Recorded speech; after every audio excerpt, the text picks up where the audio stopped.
गोविंद देव जी की जय। श्री जगन्नाथ बलदेव सुभद्रा मई की जय।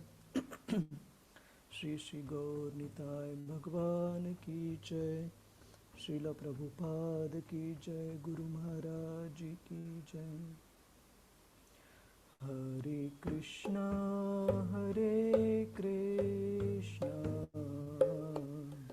कृष्ण कृष्ण हरे हरे, हरे राम राम राम हरे हरे, हरे कृष्णा कृष्ण कृष्ण हरे हरे, हरे राम राम राम हरे हरे, हरे कृष्णा कृष्ण कृष्ण हरे हरे, हरे राम राम राम हरे हरे,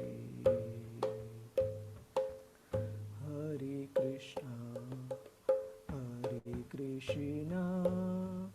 कृष्णा कृष्णा हरे हरे, हरे राम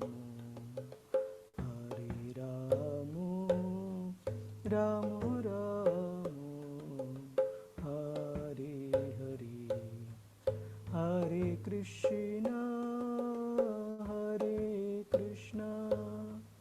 कृष्णा कृष्णा हरे हरे, हरे राम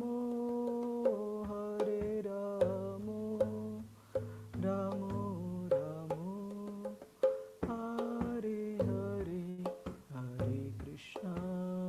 हरे कृष्णा कृष्ण कृष्ण हरे हरे, हरे राम राम राम हरे हरे, जय राधा गोविंद राधा गोविंद श्री राधे, जय गौरानिताय गौरानिताय जय गौरानिताय, जय जय प्रभुपाद प्रभुपाद प्रभुपाद, जय जय गुरुदेव गुरुदेव जय गुरुदेव। हरिनाम संकीर्तन की जय। श्रील प्रभुपाद की जय। गुरु महाराज जी की जय।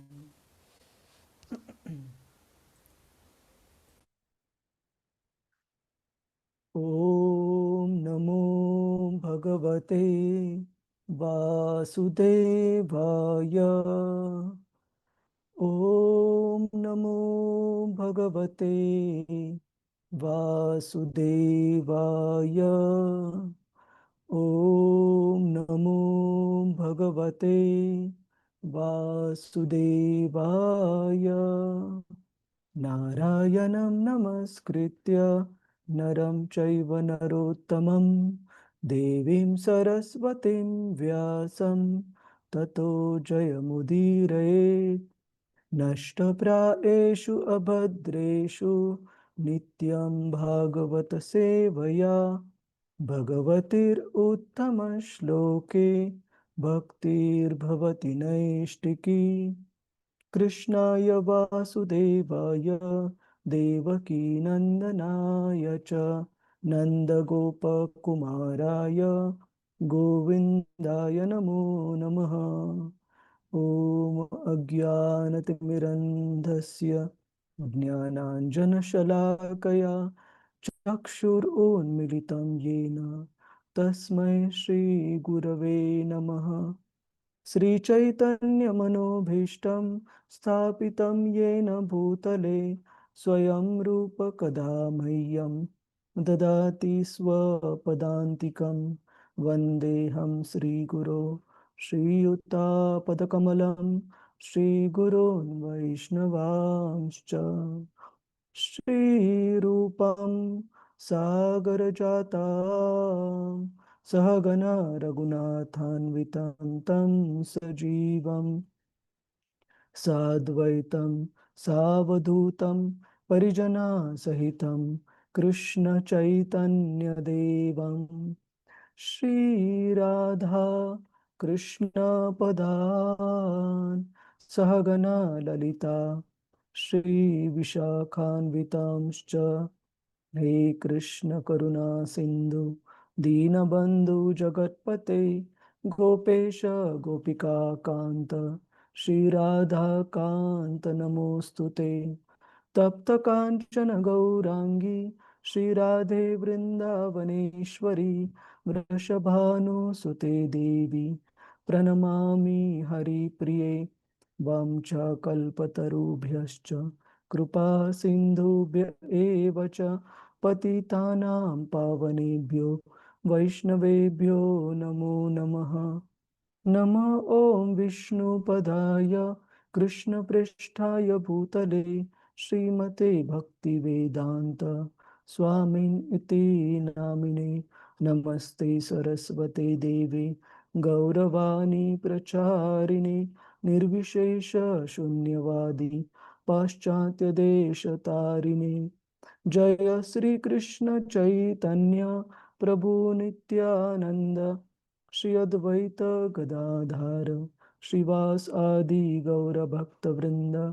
हरे कृष्णा कृष्णा कृष्णा हरे हरे हरे राम राम राम हरे हरे। हरे कृष्णा। प्रभु जी माता जी सबको स्वागत है आज के श्रीमद् भागवतम चर्चा में। हरे तो कृष्ण हम प्रभु जी, दंडवत प्रणाम। हरे कृष्णा दंडोस प्रभु जी माता दंडवत जी। प्रणाम हरे कृष्णा प्रभु जी, दंडवत प्रणाम। हरे दंडवत कृष्ण प्रणाम।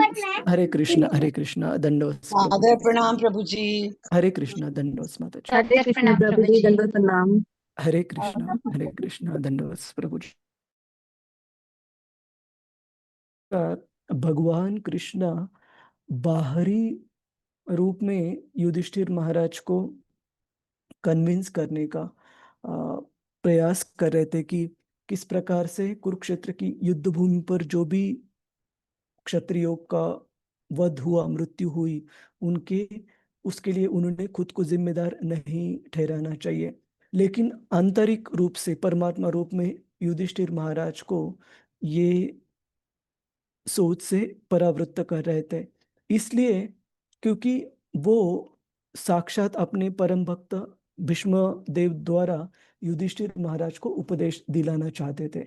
और अपने ये जो शुद्ध भक्त है, 8 वसुओं में सर्वश्रेष्ठ वसु और 12 महाजनों में एक भीष्मदेव, उनको मृत्यु पूर्व अपना दर्शन भी देना चाहते थे। तो इस योजना के तहत हम देखते हैं कि भगवान कृष्ण पांडवों को बहुत अलंकृत और आभूषित कर कर राजा के वेश में भीष्म पितामह के सामने लेकर जाते हैं और खुद पांडवों के विशेषतः युधिष्ठिर महाराज के छोटे भाई की भूमिका निभाते वक्त वो खुद भीष्म पितामह को अपना आदर प्रणाम अर्पण करे, जब युधिष्ठिर महाराज और बाकी पांडवों ने भीष्म पितामह को आदर प्रणाम अर्पण किया। और हम देखते हैं कि किस प्रकार से भीष्म पितामह खुद भगवान के इतने महान भक्त थे कि उनके मृत्यु के दौरान वहां पर कई सारे महान ऋषि मुनि एकत्रित हुए थे। जैसे हमने कुछ सूची पिछले बार देखी कि अंगिरा ऋषि हो या कश्यप मुनि, नारद मुनि, पर्वत मुनि, धौम्य ऋषि जो कि पांडवों के पुरोहित थे, और श्रील व्यासदेव खुद, बृहदश्व, भरद्वाज, परशुराम और वशिष्ठ इत्यादि अनेकानेक महान ऋषि मुनिगण वहां पर उपस्थित थे। और हमने ये भी देखा कि किस प्रकार से शुकदेव गोस्वामी, जिनको कहा गया है ब्रह्म राता, अन्य च मुनयो ब्रह्मन ब्रह्म रातो राता दयो मलः शिष्य रूपेत आजग्मु कश्यपारंग कश्यपा अंगिरसा दयाः, कि तथा शुकदेव गोस्वामी एवं अन्य पवित्र आत्माएं कश्यप, अंगिरस इत्यादि अपने अपने शिष्यों के साथ वहां पर आए थे। और हमने इस पर चर्चा की थी कि किस प्रकार ये जो महान ऋषि मुनि है जैसे शुकदेव गोस्वामी इत्यादि, इनकी इनके बारे में समझ हम भौतिक गणित से नहीं लगा सकते, क्योंकि इनके बारे में बाद में भी उल्लेख आता है 19वें अध्याय में, इस स्कंद क्रमांक 1 के आखिरी अध्याय में, जिसका शीर्षक है the appearance of Shukdev Goswami. कि जब शुकदेव गोस्वामी शुकतल इस जगह पर परीक्षित महाराज और बाकी सारे ऋषि मुनियों के सामने उपस्थित हुए, आविर्भूत हुए, तो उनके बारे में कहा गया है कि किस प्रकार से वो 16 साल के थे। लेकिन अभी तो हम उस समय से काफी पहले हैं। उससे पहले पांडव अभी तक राजा बने नहीं है। और पांडवों का राज्य कितने साल तक चला था युधिष्ठिर महाराज का, प्रभु जी, माता जी, कितने समय तक चला था, या गेस कीजिए। 36 प्रभु जी 36। 36 36, 36 correct okay correct. Thank you 36 साल चला था। और उससे पहले भीष्म पितामह की मृत्यु के समय पर शुकदेव गोस्वामी ये भी यहाँ पर उपस्थित थे। तो हम भौतिक गणित से ये सारे चीजें नाप नहीं सकते। और इन तरह के महान पुण्यात्माएं जैसे शुकदेव गोस्वामी हो या भगवान कृष्ण के भाई उद्धव, कृष्ण के कजिन ब्रदर, तो ये जीवात्माएं तो है लेकिन साधारण जीवात्माएं नहीं, भगवान के नित्य सिद्ध पार्षद हैं। तो इनके बारे में जो भी भूमिका है हम भौतिक गणित के आधार पर नहीं लगा सकते। तो हम आगे बढ़ते हैं, अनुवाद और तात्पर्य पढ़ेंगे। हरे कृष्णा। राधा रति माता जी। हरे कृष्ण प्रभु जी, शत प्रणाम। धन्यवाद। तो 8वां ही श्लोक अभी हाँ पढ़ेंगे हम। हाँ हाँ। ओके। तथा शुकदेव गोस्वामी एवं अन्य पवित्र आत्माएं कश्यप, अंगरीष इत्यादि अपने अपने शिष्यों के साथ वहां पर आए। शिल प्रपात की जय। शिल प्रपात द्वारा तात्पर्य, शुकदेव गोस्वामी यानी कि ब्रह्मरात, उन्हें ब्रह्मरात भी कहते हैं, वे व्यास देव के प्रख्यात पुत्र तथा शिष्य थे, जिन्हें उन्होंने सर्वप्रथम महाभारत तथा उसके बाद श्रीमद् भागवतम की शिक्षा दी। शुकदेव गोस्वामी ने गंधर्वों, यक्षों तथा राक्षसों की सभा में महाभारत के 14 लाख श्लोक सुनाए थे और श्रीमद् भागवतम सर्वप्रथम महाराज परीक्षित को सुनाया। उन्होंने अपने पिता के सारी वैदिक साहित्य की पूरी तरह अध्ययन किया। इस प्रकार धर्म संबंधी अपने विस्तृत ज्ञान के कारण वे पूर्ण पवित्र आत्मा थे। महाभारत के सभा पर्व 4.11 से ज्ञात होता है कि ये महाराज युधिष्ठिर की राज्यसभा में तथा महाराज परीक्षित के उपवास के समय भी उपस्थित हुए थे। श्री व्यासदेव के प्रामाणिक शिष्य होने के नाते ये अपने पिता से धार्मिक सिद्धांतों तथा आध्यात्मिक मूल्यों के विषय में जिज्ञासा करते रहते थे। इनके पिता ने इन्हें योग पद्धति सिखलाई, जिससे वैकुंठ प्राप्त किया जा सकता है। उन्होंने कर्म तथा ज्ञान का अंतर, आत्म साक्षात्कार करने के साधन, चारों आश्रम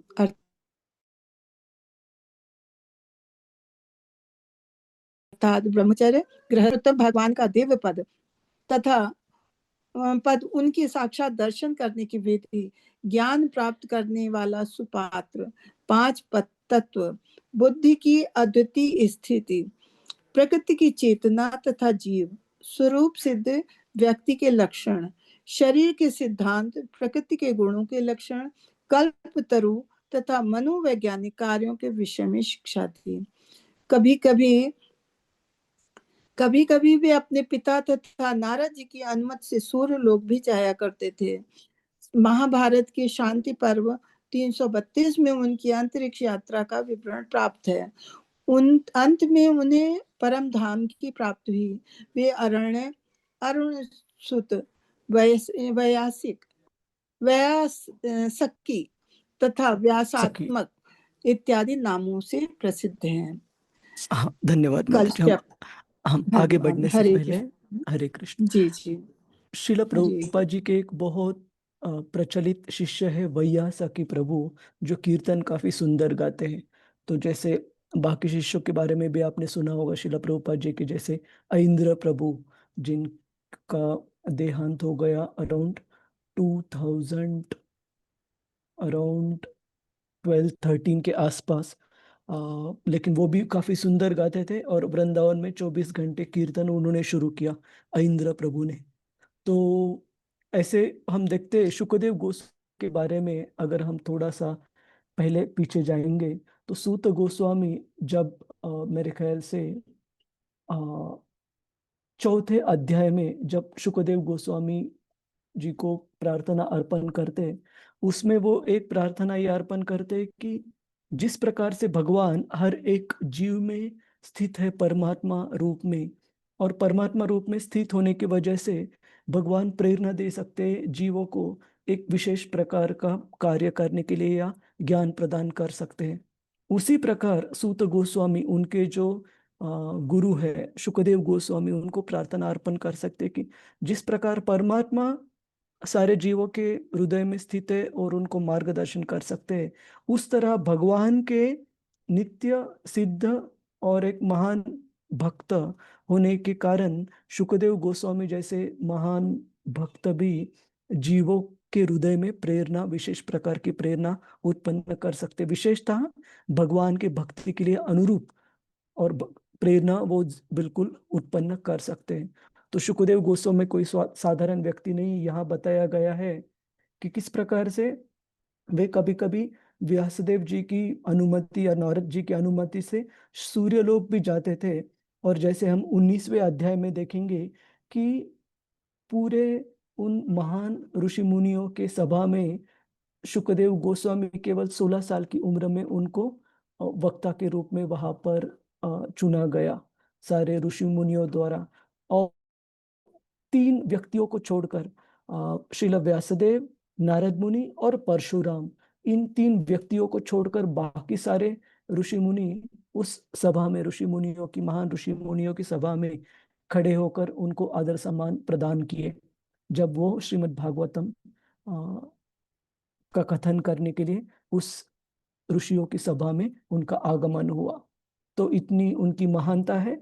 उनकी उम्र उम्र से वो छोटे हो सकते हैं, लेकिन उनकी जो साक्षात्कार है उससे और भक्ति के स्तर पर काफी उनकी आ, उच्च स्तर है उनका। तो आगे बढ़ते हैं कश्यप मुनि। यस माता जी। राधा राधी माता जी। कृष्ण प्रभु जी, थोड़ा सा नीचे कर दें, नीचे ऊपर कर हो दो। गया ओके ओके। कश्यप ऋषि हाँ का। हाँ। धन्यवाद।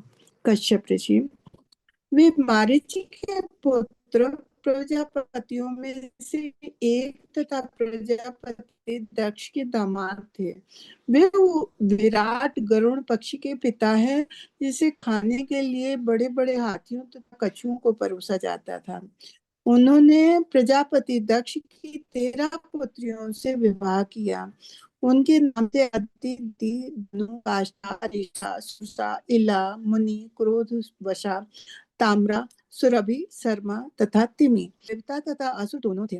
उनकी प्रथम पत्नी अदिति के 12 पुत्र आदित्य उत्पन्न हुए थे, जिनमें से वामन ईश्वर के अवतार हैं। वे कश्यप मुनि के अर्जुन के जन्म के समय भी विद्यमान थे। परशुराम ने इन्हें सारा विश्व भेंट किया और बाद में इन्होंने परशुराम को विश्व के बाहर जाने की आज्ञा दी। इनका दूसरा नाम था। वे ब्रह्मांड की उत्तर दिशा हरे कृष्णा। माता जी, प्रभु जी, आपको माता जी का आवाज ठीक से सुनाई दे रहा है क्या? नहीं नहीं नहीं नहीं माता माता जी, जी, नहीं प्रभु जी, प्रॉब्लम बिल्कुल है। नहीं नेटवर्क सुनाई। की प्रॉब्लम है बाबूजी। अच्छा अच्छा। कृष्णा तो प्रभु जी आगे पढ़े क्या? हाँ, रति रूपम, सॉरी, राधा रति माता जी, हरे शायद नेटवर्क में कुछ दिक्कत है आपके यहाँ शायद, तो उसकी वजह से ना आवाज बीच बीच में कट रहा है। ठीक है, हम किसी भक्त को और पढ़ने के लिए बताते हैं। हरे कृष्ण हरे कृष्ण। प्रभु जी किसी और कुछ भी समझ में नहीं आ रहा माता जी, कुछ नहीं भी नहीं नहीं। ठीक है माता जी, हम थोड़ी, हरे कृष्ण। लावण्यमयी माता जी, हरे कृष्ण। हरे कृष्णा प्रभु जी, दंडवत प्रणाम। धन्यवाद माता जी। अंगिरस। अंगिरस हाँ, अंगिरस ये महर्षि अंगिरा के पुत्र हैं और देवताओं के पुरोहित बृहस्पति नाम से विख्यात हैं। कहा जाता है कि द्रोणाचार्य इनके अंश अवतार थे। शुक्राचार्य असुरों के गुरु थे और बृहस्पति ने उन्हें ललकारा था। उनके पुत्र कच ने सर्वप्रथम भरद्वाज मुनि को अग्नियांत्र प्रदान किया। उन्हें ये वह अंतरिक्ष में विचरण कर सकते थे, अतः ब्रह्मलोक तथा इंद्रलोक में भी जा सकते थे। उन्होंने स्वर्ग के राजा इंद्र को असुरों पर विजय प्राप्त पाने के लिए सलाह दी। एक बार उन्होंने इंद्र को शाप दिया, जिससे उसे पृथ्वी पर शुक्र बनकर आना पड़ा। वह स्वर्ग वापस जाने से अनिच्छ व्यक्त करने लगे। माया की आकर्षण शक्ति ऐसी होती है कि शुक्र भी धरा के घर द्वार को छोड़ना नहीं चाहता। भले ही बदले में स्वर्ग मिलता हो, वह विभिन्न लोकवासियों के धर्मोपदेशक थे। धन्यवाद माता जी। हरे कृष्ण। श्रील धन्यवाद प्रभुपाद की जय। तो यहाँ पर ऐसे महान ऋषि मुनियों का वर्णन भागवतम में किया गया है। कश्यप मुनि, हम सभी उनको जानते हैं, सारे देवताओं के पिता, और असुर विशेषतः दीति के पुत्र हिरण्याक्ष हिरण्यकश्यपु, इनके भी पिता के रूप में जानते हैं। और ये प्रजापति में से एक है। प्रजापति मतलब अर्ली प्रोजेनेटर्स, जो ब्रह्मा जी के, जो कि शुरू हुआ और जिन्होंने ब्रह्मा जी को मदद की इस भौतिक जगत की जो पॉपुलेशन, जो लोक संख्या है, वो बढ़ाने के लिए। तो कश्यप मुनि उनमें से एक है, और जिन्होंने दक्ष प्रजापति के 13 पुत्रियों के साथ विवाह किया था। और अंगिरस ऋषि, जिनको हम ज्यादातर बृहस्पति के नाम से जानते हैं, जो देवताओं के गुरु है। और उनके बारे में हम जानते हैं कि किस प्रकार से इंद्र से एक बार गड़बड़ होने के कारण, कि उन्होंने अपने गुरु बृहस्पति का अनादर किया, ठीक से आदर उनको अर्पण नहीं किया, और बृहस्पति जी ने कुछ नहीं बोला, बस वो इंद्र की सभा से निकल गए। और उस अनादर की वजह से इंद्र और बाकी देवताओं ने भी अपनी अपनी जो शक्ति थी वो खो दी, और बलि महाराज जी ने इंद्रलोक पर आक्रमण कर विजय प्राप्त कर ली। तो इनके बारे में हम जानते हैं बृहस्पति नाम से, देवताओं के पुरोहित और गुरु। तो ये सारे ऋषि मुनिगण आए थे भीष्मदेव की मृत्यु के समय, वहां पर आए थे इतने महान भक्तों को अपना आदर प्रणाम अर्पण करने के लिए। तो हम श्लोक क्रमांक 9 पर जाते हैं। तान समेतान महाभागा, तान् समेतान्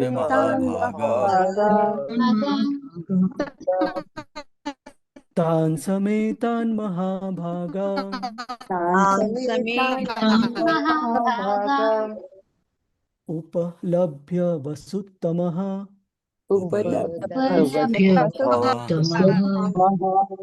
पूजयामास धर्मज्ञो पूजयामास पूजयामास धर्मज्ञो देश काल विभागवित्। देश काल विभागवित्। तो यहाँ पर भीष्म पितामह को दर्शाने के लिए, संबोधित करने के लिए कौन सा शब्द इस्तेमाल किया गया है? धर्मज्ञ।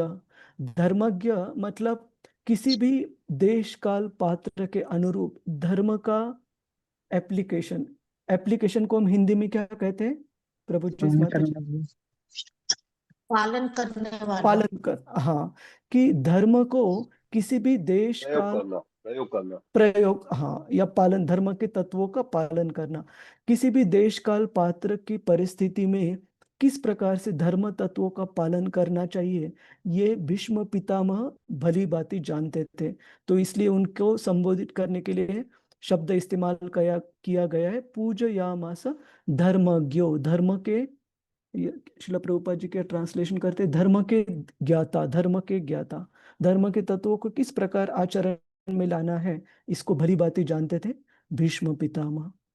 रोहिणी सुहासिनी माता जी, हरे कृष्ण।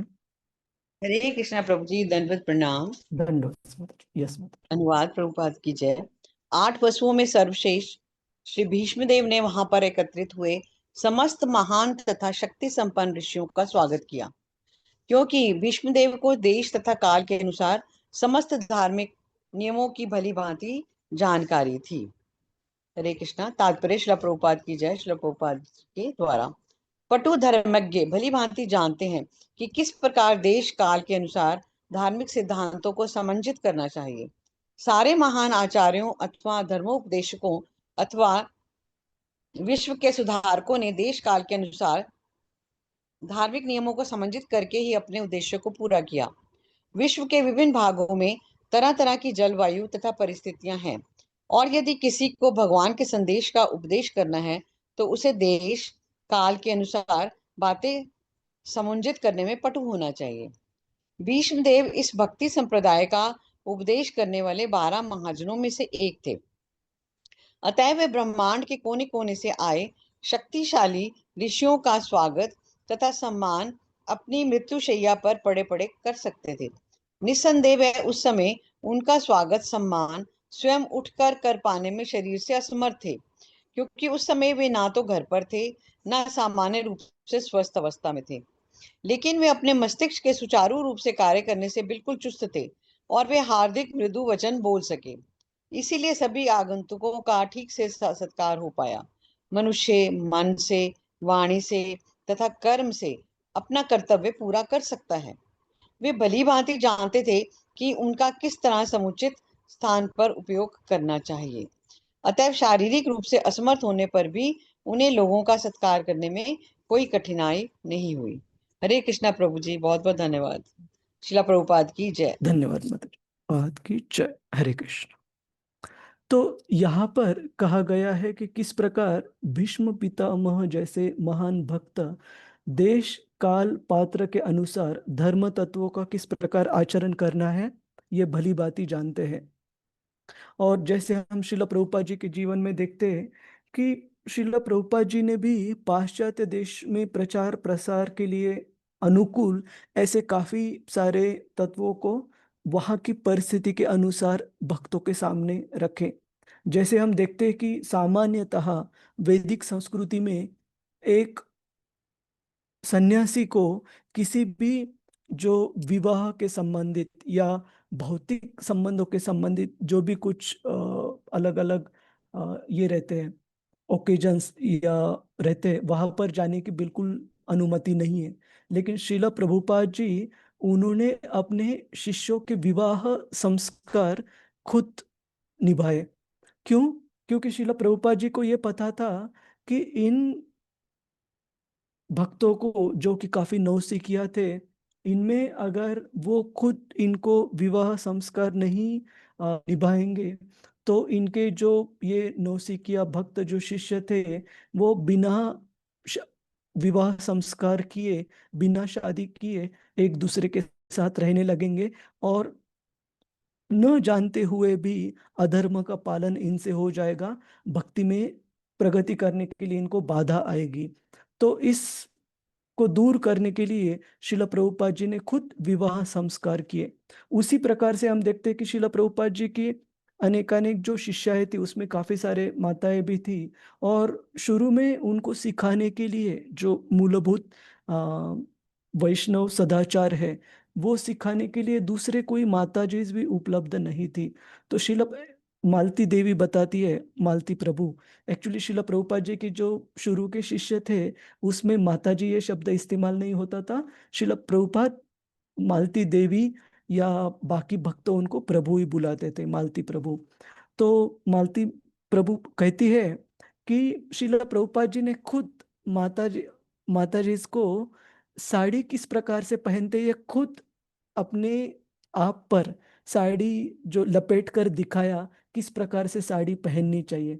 तो समझ लीजिए आप किस प्रकार का एडजस्टमेंट श्रील प्रभुपाद जी इतने महान सन्यासी को भी करना पड़ा अपने भक्तों को, जो वैष्णव लाइफस्टाइल, वैष्णव लाइफस्टाइल को हम क्या कहते हैं, जीवन शैली प्रभु जी। जीवन शैली, हाँ, वैष्णव जीवन शैली सिखाने के लिए किस स्तर पर उनको जाना पड़ा, क्योंकि उनको सिखाने के लिए दूसरे कोई व्यक्ति उपलब्ध भी नहीं थे, ना तो कोई गृहस्थ, ना कोई गृहस्थ भक्त जीवन में कोई माता जी जो ये सब जानते थे। तो श्रील प्रभुपाद जी को खुद सिखाना पड़ा। माता जी इसको शुरू के दिनों में किस प्रकार से साड़ी पहनती है, खुद अपने ऊपर साड़ी लपेट कर। उसी प्रकार से हम देखते हैं कि और एक उदाहरण है, मैं सोच रहा हूँ आप भक्तों को बताऊं या नहीं, वो डॉक्यूमेंटेड है, बस उसका ना आप जज मत कीजिए, क्योंकि भक्ति में काफी गलत उसका विपरीत परिणाम मिल सकता है अगर हम जाएंगे। प्रभुपाद जी के जो गुरु महाराज श्रील भक्ति सिद्धांत सरस्वती ठाकुर, जिनका जो दृष्टिकोण था भक्ति के प्रचार प्रसार में, जो भी आवश्यक चीजें हैं वो करनी शुद्ध भक्त के स्तर पर तो बिल्कुल जरूरी है। तो हम उनको कॉपी नहीं कर सकते, ना तो क्रिटिसाइज भी कर सकते हैं, नहीं तो भक्ति में बाधा आ जाएगी। तो उन्होंने अपने एक विशिष्ट संस्था का उद्घाटन करने के लिए, ब्रिटिश रूल था भारत के ऊपर तब, वहाँ उनके एक वॉइस रॉय को बुलाया था। और उनको बुलाने के लिए अभी ऑब्वियसली वो ब्रिटिश गेस्ट को बुला रहे, तो उनको अपने मठ में तो नहीं रख सकते। क्यों? क्योंकि उनके लिए वो जो अरेंजमेंट है काफ़ी ज़्यादा तपस्या हो जाएगी, उनके लिए ऑस्टियर हो जाएगा। तो उन्होंने एक होटल में उनके रहने के लिए वगैरह व्यवस्था की थी। और उनके खान पान की व्यवस्था भी, आप उनको दाल चावल रोटी ये तो नहीं ये कर सकते, तो होटल में जो भी मतलब उनके अनुरूप जो खाद्य पदार्थ थे, जो कि वैष्णव सिद्धांत के अनुसार न भी हो, तो वो होटल में उनको वो लेने के लिए अलाउ किया है जो भी है। तो कहने का मतलब है, उनको पता था कि इन ब्रिटिश अधिकारी को अगर बुलाएंगे तो जो गौड़िया मठ है उसकी मान्यता समाज में काफी अच्छे से होगी। तो इसके लिए उनको ऐसे कुछ कुछ चीजों अपनानी पड़ी जो कि सामान्य रूप से हम नहीं करेंगे आज के जीवन काल में या समय में। लेकिन इन तरह के जो महान भक्त है, जैसे भीष्म पितामह हो, या श्रील प्रभुपाद जी का उदाहरण दिया, या श्रील भक्ति सिद्धांत सरस्वती ठाकुर जी का उदाहरण दिया, इनको अच्छी तरह पता रहता है। श्रीमद् भागवतम में भी कहा गया है कि देश काल पात्र के अनुसार धर्म के सिद्धांतों का किस प्रकार उनको आचरण में लाना है, ये अच्छी तरह उनको पता था। उसी प्रकार से एक बार जब श्रील प्रभुपाद जी कम्युनिस्ट कंट्रीज में अंतर्राष्ट्रीय कृष्ण भावनामृत संघ के प्रचार प्रसार के बारे में योजना बना रहे थे, तो श्रील प्रभुपाद जी अलग अलग भक्तों को पूछ रहे थे वो रशिया में जाने के लिए उनकी तैयारी है क्या, अंतर्राष्ट्रीय कृष्ण भावनामृत संघ के प्रचार प्रसार के लिए। तो भक्त के काफी सारे रिजर्वेशन भक्तों के, तो एक भक्त ने कहा कि श्रील प्रभुपाद जी, रशिया में इतनी ज्यादा ठंड रहती है कि वहाँ साधारण जो वेजिटेबल्स है वो भी ठीक से नहीं उगते, तो हम वहाँ पर भक्ति के तत्वों का कैसे पालन करेंगे, प्रसाद कैसे बना के ग्रहण करेंगे। तो श्रील प्रभुपाद जी भी अपने गुरु महाराज जी के पद चिन्हों पर चलते हुए उन्होंने कहा कि if required eat meat but preach. इसका मतलब ये नहीं कि हम उसका वैसे ही पालन करें, लेकिन श्रील प्रभुपाद जी का कहना था कि जरूरत हुई तो पड़े, लेकिन भगवान कृष्ण के प्रचार, भगवान कृष्ण की शिक्षाओं का प्रचार प्रसार करना बहुत बहुत जरूरी है।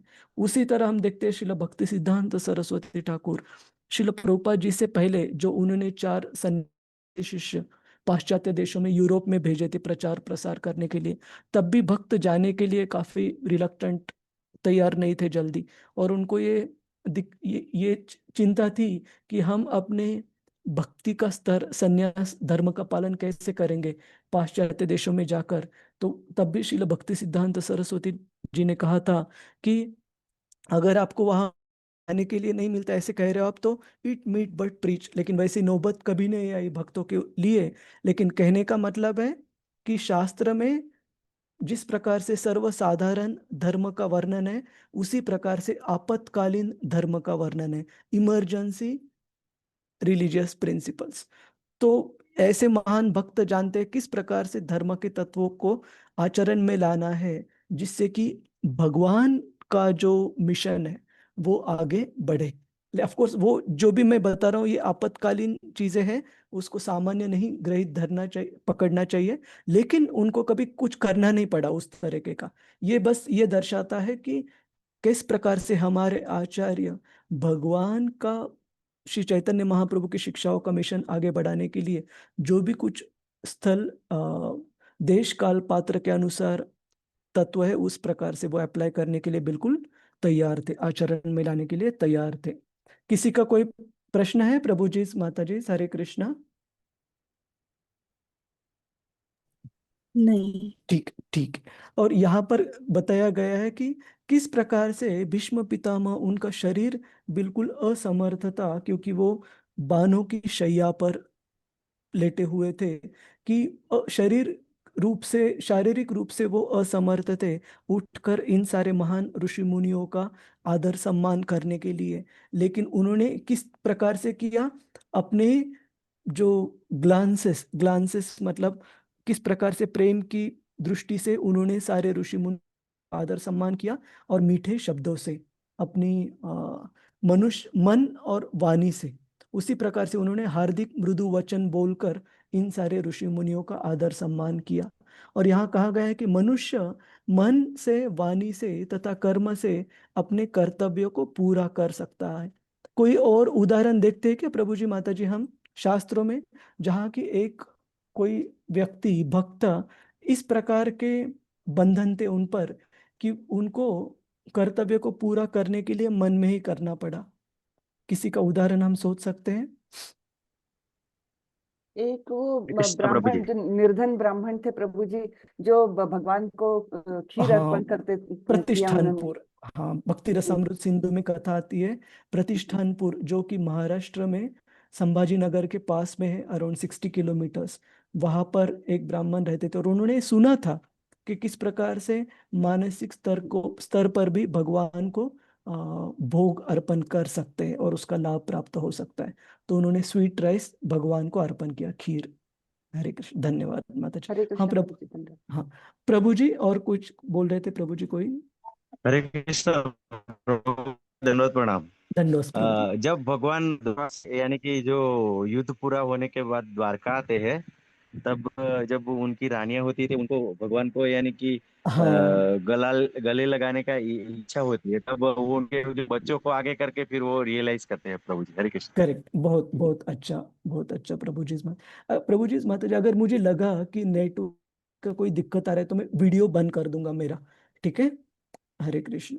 और हरे एक, कृष्ण प्रभु जी।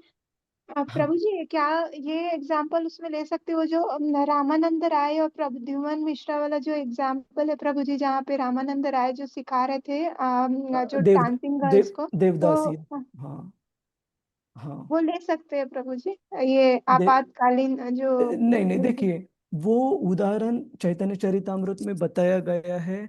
रामानंद राय किस प्रकार से इंद्रिय नियंत्रण उनका काफी अच्छा था, है ना? तो चैतन्य महाप्रभु के अलग अलग अनुयायी अलग अलग भक्ति के तत्वों को दर्शाते हैं। जैसे श्रील सनातन गोस्वामी दर्शाते हैं नम्रता को, या तो एक मिनट, नम्रता, humility is demonstrated by Sanatan Goswami. उसी तरह इंद्रिय संयमन या इंद्रिय नियंत्रण, सेंस कंट्रोल दर्शाया गया है श्रील रामानंद राय द्वारा। सो श्री चैतन्य महाप्रभु उनके द्वारा दिखाना चाहते थे प्रद्युम्न मिश्रा को, ठीक है? लेकिन वो आपातकालीन ये नहीं था, उनकी वो सेवा ही थी कि वो देवदासियों को तैयार करते थे जगन्नाथ जी के सामने अपना नृत्य प्रस्तुत करने के लिए। तो उनकी जो भी श्रृंगार वगैरह रहता था वो रामानंद राय खुद करते थे, और चैतन्य महाप्रभु दर्शाना चाहते थे कि किस प्रकार से वो भक्ति के दिव्य स्तर पर स्थित है। ठीक है माता जी? ओके, यस प्रभु जी, हरे थैंक यू कृष्ण, हरे हरे कृष्ण। कृष्ण। और एक उदाहरण आता है कि किस प्रकार से जब भगवान कृष्ण का जन्म हुआ कंस के कारागृह में, तब वासुदेव वसुदेव, भगवान कृष्ण के पिता वसुदेव, वो उन्होंने अपने मानसिक स्तर पर ब्राह्मणों को कितने सारे सैकड़ों गाय और बाकी धन धान्य इत्यादि धनराशि दान रूप में प्रदान की। क्यों? क्योंकि वो भौतिक स्तर पर सक्षम नहीं थे कंस के कारागृह में बंदिस्त होने के कारण, लेकिन उन्होंने मानसिक स्तर पर ये दान प्रदान किया। और कृष्णा बुक में, भागवतम में कहा गया है कि उनको वही लाभ प्राप्त हुआ जो लाभ लाभ ऑर्डिनरी गौण स्तर पर प्राप्त होता, ये सब दान पुण्य करने से। ठीक है, तो ये भी एक उदाहरण है कि बाहरी रूप से काफी सारे बंधन थे, लेकिन फिर भी मन के स्तर पर उन्होंने ये कर्तव्य पूरा किया। इसका मतलब ये नहीं कि किसी व्यक्ति की क्षमता है वो दान करने की या धर्म का कार्य करने की, फिर भी वो अपनी क्षमता से पीछे हट रहा है और कह रहा है कि केवल मानसिक स्तर पर मैं अर्पण करूंगा। ये जो उदाहरण हम दे रहे हैं, ये दे रहे हैं कि सही में उस भक्त की कुछ कंस्ट्रेंट्स, रेस्ट्रिक्शंस, कंस्ट्रेंट्स को हम सीमाएं थी क्यों, जिसकी वजह से वो सेवा नहीं कर पा रहे थे, इसलिए उन्होंने मानसिक स्तर पर वो सेवा अर्पण की। क्लियर है प्रभु जी, माता जी? हरे कृष्णा। हरे कृष्णा प्रभु जी। इसमें वो वाला दृष्टांत आ सके प्रभु जी के जो राजा हरिश्चंद्र है, बराबर ने, तो उन सपनों में विश्वामित्र ऋषि को दान किया था, बाद में वो आने के बाद उनको दिया था, वो आ सकता है प्रभु? वो हो सकता है, मुझे वो ना कथा ठीक से पता नहीं है प्रभु जी, तो मैं इसलिए उस पर कॉमेंट नहीं करूंगा। हरे कृष्ण, मुझे देखनी पड़ेगी एक बार। हरे कृष्ण। तो हम आगे बढ़े प्रभु जी, माता जी। जी प्रभु जी। हरे कृष्णा। जी प्रभु। किसी का है? ठीक है, श्लोक प्रभु। क्रमांक 10। कृष्णं च तत्प्रभावज्ञ प्रभावज्ञ आसीनं जगदीश्वरम् आसीनं जगदीश्वरम् हृदिस्थं पूजयामास हृदिस्थं माययोपात्तविग्रहम्।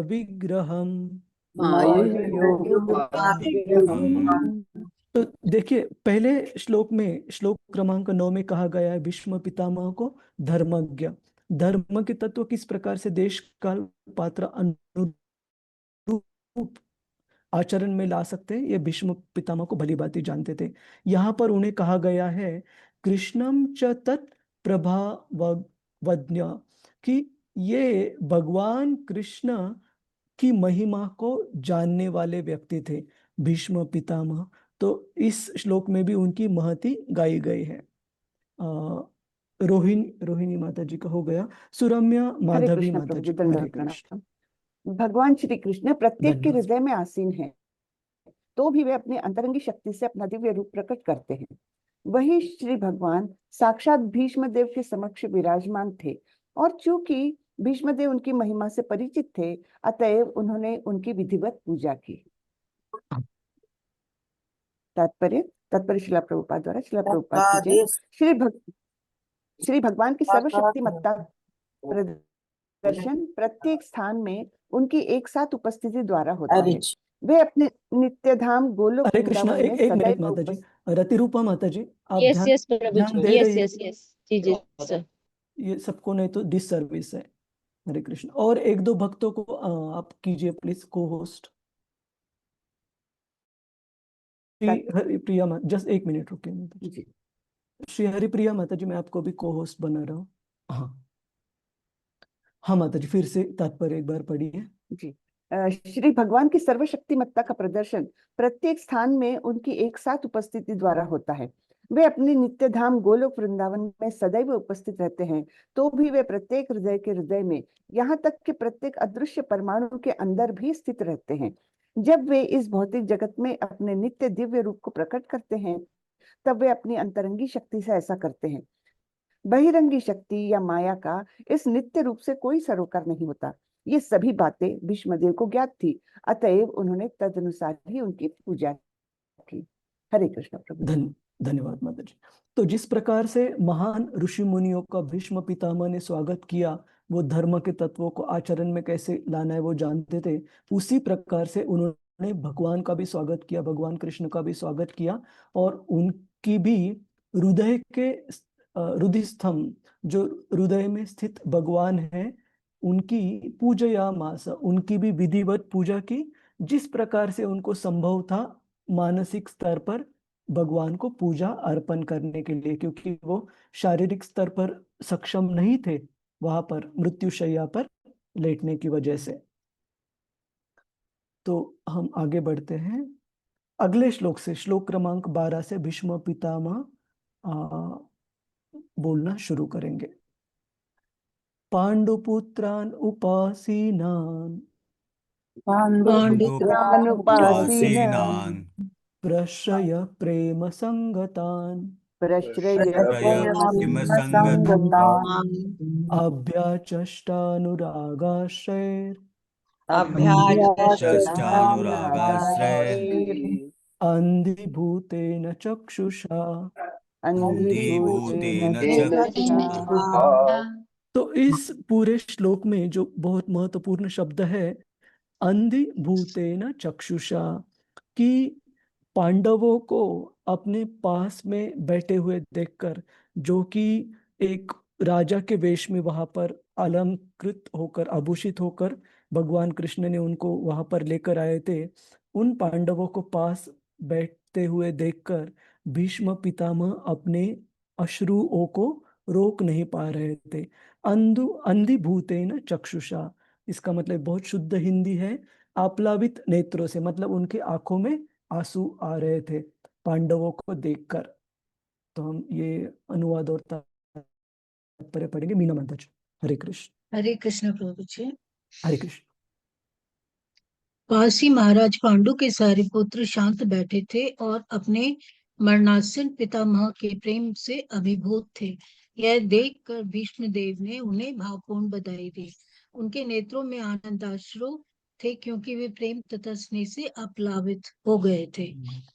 श्री प्रभुपाद जी की जय। श्री प्रभुपाद जी द्वारा तात्पर्य। जब महाराज पांडु का निधन हुआ तो उनके सारे पुत्र छोटे बालक थे, अतः स्वाभाविक था कि वे राज परिवार के ज्येष्ठ जनों के, विशेष रूप से भीष्म देव के लाड प्यार में पले थे। बाद में जब पांडव बड़े हो गए तो वे धूर्त, दुर्योधन तथा उनकी टोली द्वारा ठगे गए। यद्यपि भीष्म देव जानते थे कि पांडव निर्दोष थे और उन्हें व्यर्थ ही कष्ट दिए जा रहे थे, फिर भी राजनीतिक कारणों से वे पांडवों का पक्ष नहीं ले पा रहे थे।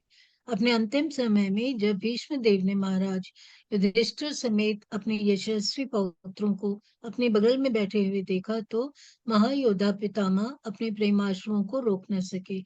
उनकी आंखों से अश्रु स्वतः छलछला रहे थे। उन्होंने अपने अत्यंत पवित्र पौत्रों द्वारा भोगे गए महान कष्टों का स्मरण किया। निश्चय ही वे सर्वाधिक संतुष्ट व्यक्ति थे, क्योंकि दुर्योधन के स्थान पर युधिष्ठिर सिंहासन पर बैठने जा रहे थे। इसीलिए उन्होंने सबों को बधाई दी। हरे कृष्ण प्रभु जी। धन्यवाद माता जी। श्रीला प्रभुपाद की जय। तो यहाँ पर हम देखते हैं कि आने वाले श्लोकों में एक मुद्दा, कुछ महत्वपूर्ण मुद्दे बहुत ही उभर कर बाहर आएंगे, जिसमें से एक मुद्दा है कि भगवान किस प्रकार से अपने जो ही बहुत ही निकटतम भक्त है उनके, जो शुद्ध भक्त है भीष्म पितामह जैसे, और जो नित्य पार्षद है भगवान के, नित्य सहचर है आध्यात्मिक जगत में, किस प्रकार से भगवान अपने ऐसे निजी भक्तों के साथ आदान प्रदान करते हैं। हम भीष्म पितामह के उदाहरण से देखेंगे, और उससे पहले हम भीष्म पितामह जी की स्थिति यहाँ पर देखते हैं कि वो पांडवों को उन्होंने बचपन से देखा था कि किस प्रकार से धर्म के तत्वों का बहुत अच्छी तरह पालन किया था पांडवों ने, और धर्म के तत्वों का इतने अच्छी तरह पालन करते हुए भी उन्होंने देखा था कि किस प्रकार राज परिवार में धृतराष्ट्र द्वारा, जिनसे की अपेक्षा थी कि वो पांडु के मृत होने के बाद उनकी जिम्मेदारी थी धृतराष्ट्र की, कि पांडु के पुत्र मतलब अपने जो नेफ्यूज, उनके जो भाई के पुत्र थे, उनके लिए वो पिता की भूमिका अदा करे, निभाए। लेकिन न तो धृतराष्ट्र ने कभी वो भूमिका निभाई, उसके विपरीत अपना जो दुष्ट पुत्र था दुर्योधन और दुर्योधन के जो मामा थे शकुनी इत्यादि दुष्ट कपटी लोगों को पांडवों के खिलाफ एक के बाद एक साजिश करते हुए धृतराष्ट्र चुप रहे। और जिस प्रकार से पांडव, यहाँ कहा गया है कि ठगे गए, मतलब काफी बार उनको फंसाया गया, काफी बार उनको जान से मारने की कोशिश की गई, और धृतराष्ट्र ये सब चुपचाप होकर पुत्र मोह के कारण चुपचाप देख रहा था। तो पांडवों के ऊपर जो कि धर्म का पालन करने वाले थे, एक के बाद एक इतने अन्याय होते हुए देख भीष्म देव विदुर काफी उनको कष्ट मिलता था। और यहाँ पर कहा गया है कि राजनीतिक कारण, लेकिन हम आने वाले श्लोकों में और इस पर चर्चा होगी कि किस प्रकार से ये भगवान कृष्ण की योजना का भाग था, जिस प्रकार से पांडवों को इतने सारे कष्ट भुगतने पड़े, या जिस प्रकार से भीष्म पितामह को शांत रहते हुए भी इतना दुख होते हुए भी पांडवों को इन कष्टों को झेलते हुए देखना पड़ा। क्या कारण था उसका, ये आने वाले श्लोकों में हम और अच्छे से देखेंगे। लेकिन ऐसे पांडुपुत्र पांडव अब उनको राजा के वेश में देखते हुए, और विशेषतः युधिष्ठिर महाराज को सिंहासन पर बैठे राजा होते हुए देखने के बाद जो भीष्म पितामह है, उनको अपने आनंद के अश्रु उनके रुक नहीं रहे थे। और जैसे वो आगे आने वाले श्लोकों में अपनी भावना व्यक्त करेंगे। हरे कृष्णा। किसी का कोई प्रश्न है? प्रभु जी, माता जी, हरे कृष्णा। और ये जो मैं कह रहा था कि किस प्रकार से भगवान कृष्ण अपने निजी भक्तों के साथ आदान प्रदान करते हैं, और उन भक्तों की महानता किस प्रकार से पूरे जगत के सामने लाते हैं, श्लोक क्रमांक 12 से पता चलेगा, जब भीष्म पितामह बोलना शुरू करते हैं पांडवों के बारे में। श्लोक क्रमांक 12। अहो कष्टम अहो न्यायम अहो कष्टम अहो न्यायम् न्यायम् अहो कष्टम अहो अन्यायम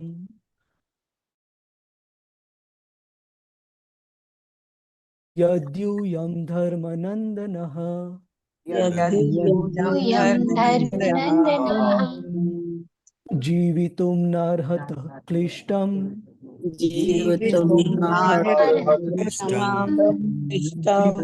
विप्रधर्माच्युताश्रयः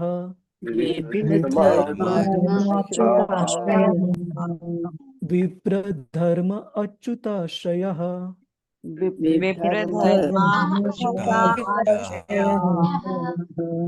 तो हम पिछले श्लोक के तात्पर्य में देखते हैं कि न केवल भीष्मदेव के आंखों में आंसू थे पांडवों को अपने पास में बैठते हुए देखकर, लेकिन युधिष्ठिर महाराज समवेत बाकी जो पांडुपुत्र पांडव थे, उनके आंखों में भी आंसू थे अपने जो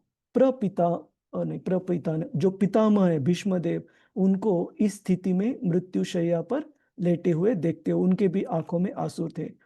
तो उनको देखकर भीष्म पितामह क्या कह रहे हैं? आनंद प्रदा गोपालिनी माता जी, हरे कृष्ण। हरे कृष्ण। श्रील प्रभुपाद की जय। श्रील प्रभुपाद द्वारा भीष्मदेव ने कहा, ओ तुम लोगों ने साक्षात धर्म के पुत्र होते हुए भी कितनी यातनाएं तथा कितना अन्याय सहा है।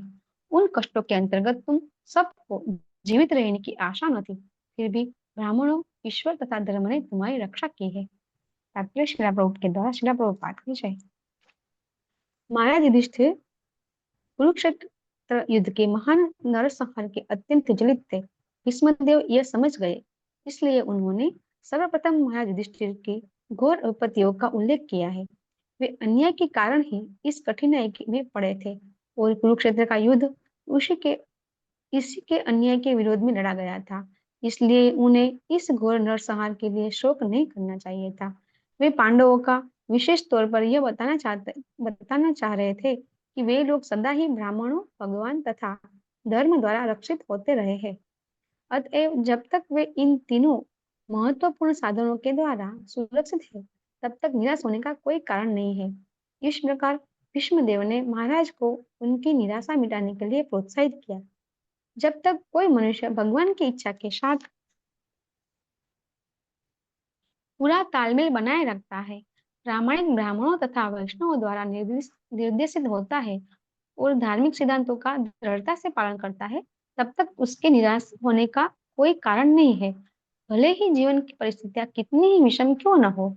इस परंपरा में एक महान सत्ता होने के नाते भीष्मदेव पांडवों को यह बात समझाना चाहते थे। थैंक यू प्रभु जी। श्रील धन्यवाद प्रभुपाद की जय। हरे कृष्ण। धन्यवाद माता जी, हरे कृष्ण। तो यहाँ पर इस श्लोक में सबसे महत्वपूर्ण शब्द कौन से हैं प्रभु जी, माता जी?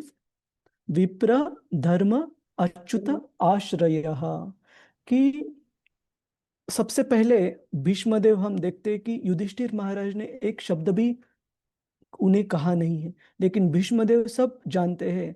वो युधिष्ठिर महाराज और पांडवों के आंखों में देखकर ये समझ गए कि किस प्रकार से पांडव और विशेषतः युधिष्ठिर महाराज काफी विचलित थे। उनके मन में अपराधी भावना थी कि शायद राज्य प्राप्त करने की उनकी इच्छा के वजह से ये इतने सारे क्षत्रियों की मृत्यु हुई कुरुक्षेत्र की युद्ध भूमि पर। लेकिन जैसे हमने पिछले श्लोकों में देखा कि भगवान परमात्मा रूप में युधिष्ठिर महाराज को ये बात समझाना चाहते थे उनके शुद्ध भक्त भीष्म पितामह द्वारा। इसलिए सबसे पहले भीष्म पितामह ने युधिष्ठिर महाराज और पांडवों को ये बात बताई कि ये जो कुरुक्षेत्र का युद्ध हुआ वो उनको उनकी राज्य प्राप्त करने की इच्छा की वजह से नहीं हुआ, लेकिन पांडवों के ऊपर जब एक के बाद एक इतने सारे अन्याय किए गए, दुर्योधन और बाकी सारे कौरवों के गुट ने, उसके वजह से ये युद्ध होना पड़ा धर्म की स्थापना करने के लिए। तो सबसे पहले ये बात पांडवों के सामने वो बताना चाहते थे। यहाँ शिला प्रभुपाद जी लिखते हैं कि विशेष तौर पर ये बात बताना चाहते थे कि ये युद्ध आपकी राज्य प्राप्त करने की इच्छा की वजह से नहीं हुआ, लेकिन आपके ऊपर जो एक के बाद एक अन्याय थोपे गए दुर्योधन और कौरवों की तरफ से, उसके वजह से उस अन्याय के विरोध में आपको ये युद्ध कुरुक्षेत्र का युद्ध लड़ना पड़ा। और इसी वजह से युधिष्ठिर महाराज को इस नरसंहार के लिए अपने आप को जिम्मेदार सोचने की जरूरत नहीं है। ये युद्ध उनकी वजह से नहीं, कौरवों ने किए गए अन्याय की वजह से लड़ना पड़ा। दूसरी चीज यहाँ पर भीष्म बताते हैं कि इतने सारे अन्याय पांडवों के ऊपर हुए, दुर्योधन, धृतराष्ट्र, शकुनी और बाकी कपटी लोगों द्वारा कौरवों की तरफ से, कि उनका बच पाना बिल्कुल मुश्किल था। लेकिन एक ही वहाँ यहाँ पर शब्द इस्तेमाल किया गया है, जी तुम नार हता, कि उनकी बचने की बिल्कुल संभावना नहीं थी। तुम सबको जीवित रहने की आशा न थी, बिल्कुल उनकी बचने की संभावना नहीं थी। क्यों पांडव इतने सारे कठिन समय से निकल पाए? विप्र धर्म अच्युत आश्रय, क्योंकि उन्होंने इन जो तीन अलग अलग एंटिटीज, तीन अलग अलग जो चीजें हैं, उन्हें उनका आश्रय प्राप्त किया पांडवों ने। किनका? विप्र ब्राह्मण या महान भक्त, उनसे पांडव हमेशा मार्गदर्शन प्राप्त करते थे। जैसे हम देखते हैं कि धौम्य ऋषि के बारे में कहा गया है, या मिलिट्री साइंस में युद्ध की विद्या में द्रोणाचार्य जी से मार्गदर्शन लेते थे। उसी प्रकार से आगे भी एक शब्द आता है आगे के अध्याय में, एक मिनट दीजिए, आपके अध्याय में 10वें अध्याय में भी एक शब्द आता है युधिष्ठिर महाराज जी के बारे में, निशम्य भीष्मोक्तम अच्युतोक्तम, कि किस प्रकार से युधिष्ठिर महाराज अपना राज्य चलाते थे। भीष्मोक्तम, जिस प्रकार से उन्होंने उपदेश प्राप्त किया था भीष्म पितामह से, और जिस प्रकार से उन्होंने मार्गदर्शन प्राप्त किया था अच्युत, अच्युत मतलब भगवान कृष्ण। क्योंकि युधिष्ठिर महाराज और पांडव हमेशा मार्गदर्शन प्राप्त करते थे ऐसे महान भक्तों से, विप्र, ऐसे महान भक्तों और ब्राह्मणों से, और हमेशा धर्म के तत्वों का पालन करते थे। धर्म के तत्वों का मतलब कितने बार हम देखते हैं जब जो कि दुर्योधन और कौरवों ने पांडवों को वनवास में भेजा, और उस 13 साल के वनवास में 1 साल का, उसके बाद 14वां साल अज्ञातवास का था। और ऐसे कंडीशन थी कि उस अज्ञातवास में अगर पांडव पाए जाएंगे, उनको ढूंढ कर अगर निकाला दुर्योधन ने, तो फिर से 14 साल तक उनको वनवास प्राप्त होगा। और उस स्थिति में, अज्ञातवास की स्थिति में, हम देखते कि एक मिनट, वो कौन सा प्रसंग है प्रभु जी, माता जी, जो दुर्योधन को बचाने के लिए युधिष्ठिर महाराज अर्जुन को भेजते हैं? किसने आक्रमण किया था दुर्योधन के ऊपर? यक्षों ने क्या? हाँ, यक्षों ने। यक्षों ने, हाँ। तो आवाज नहीं आ रहा है प्रभु जी आपका ठीक से। यक्ष, हरे कृष्ण। तो हम देखते गंधर्व, गंधर्वों ने, ठीक है। तो मतलब जो भी हायर प्लैनेटरी सिस्टम्स के जो रेसिडेंट्स है, गंधर्व या यक्ष, उन्होंने जब आक्रमण किया दुर्योधन के ऊपर, तो भीम और अर्जुन बिल्कुल बीच में नहीं पड़ना चाहते थे, क्योंकि इतनी एक के बाद एक अन्याय कौरवों ने, दुर्योधन ने पांडवों के ऊपर थोपे थे। और उनको मारने की भी काफी बार कोशिश की थी गलत तरीके से, दुर्योधन ने, पांडवों ने। तो लेकिन युधिष्ठिर महाराज ने ऐसी स्थिति होने के बाद भी अर्जुन को कहा कि जाओ तुम और दुर्योधन की रक्षा करो, यक्षों से या गंधर्वों से, जो भी है। तो कहने का मतलब है कि धर्म के तत्वों का कठिन से कठिन परिस्थिति में भी पांडवों ने पालन किया, कभी धर्म तत्वों को भूले नहीं। उसी तरह अच्युत आश्रयः, कितने से कठिन परिस्थिति में कभी उन्होंने भगवान की तरफ दोष नहीं दिया कि हे प्रभु, हम तो जन्म से ही धर्म के तत्वों का पालन कर रहे, आपकी सेवा में अपना जीवन पूरा समर्पित किया है, तो आप कैसे हमें एक के बाद एक ऐसी कठिनाइयों में डाल सकते हो? इनफैक्ट उन्होंने कठिन से कठिन परिस्थिति में भी भगवान का आश्रय कभी त्याग नहीं दिया, जिससे कि हमें श्रीमद् भागवतम का ब्रह्मा जी की प्रार्थना का वो श्लोक याद आता है, तथे अनुकंपाम सुसमीक्ष मानो। एक बार हम ये श्लोक गाएंगे। प्रभु जी, माता जी, कृपया गाने की कोशिश कीजिएगा। ततेऽनुकंपां सुसमीक्षमानो ते अनुकंपा सुसमीक्षमाणो भुञ्जान एवात्मकृतं विपाकम्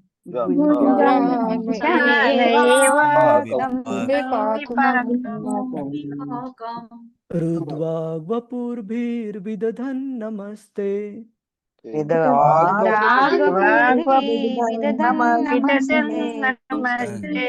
जीवेत यो मुक्तिपदे सदाय भाक्।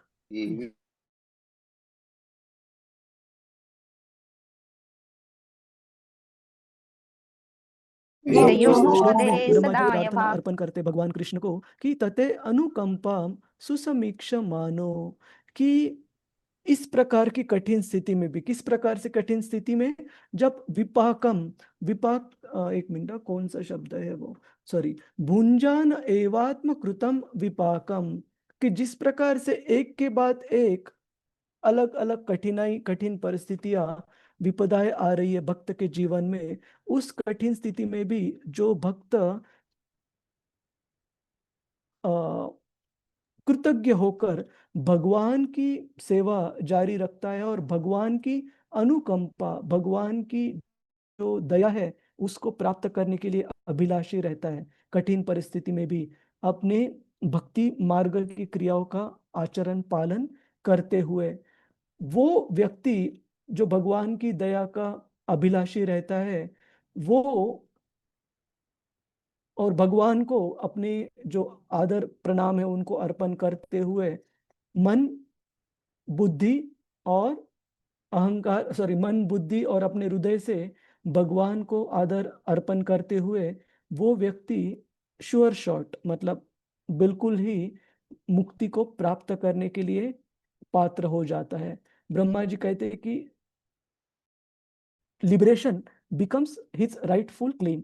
इसका मतलब मुक्ति जो है ऐसे भक्त का एकदम उत्तराधिकार बन जाता है।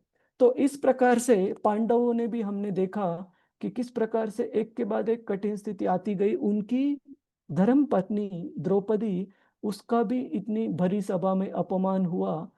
ऑफ कोर्स ये तो भगवान कृष्ण की कृपा थी कि भगवान कृष्ण ने द्रौपदी को उस कठिन परिस्थिति में बचाया, असीमित वस्त्र प्रदान कर कर। लेकिन हम देखते कि ओवरऑल पांडव जो थे, जीवन की किसी भी कठिन स्थिति में उन्होंने ना तो धर्म के तत्वों का पालन करना छोड़ा, ना तो भगवान के इच्छा अनुरूप खुद के जीवन को मोड़ना छोड़ा, ना तो कभी महान जो भक्त है, विप्र, महान ब्राह्मण और भक्त, इनसे कभी मार्गदर्शन प्राप्त करना छोड़ा। इन तीन पांडवों के गुणों की वजह से भीष्मदेव कहते हैं कि उनके इन कष्टों की वजह से जीवित रहने की कोई भी शक्यता बिल्कुल नहीं थी, फिर भी आशा नहीं थी, फिर भी पांडव बच पाए केवल और केवल इन तीन गुणों की वजह से।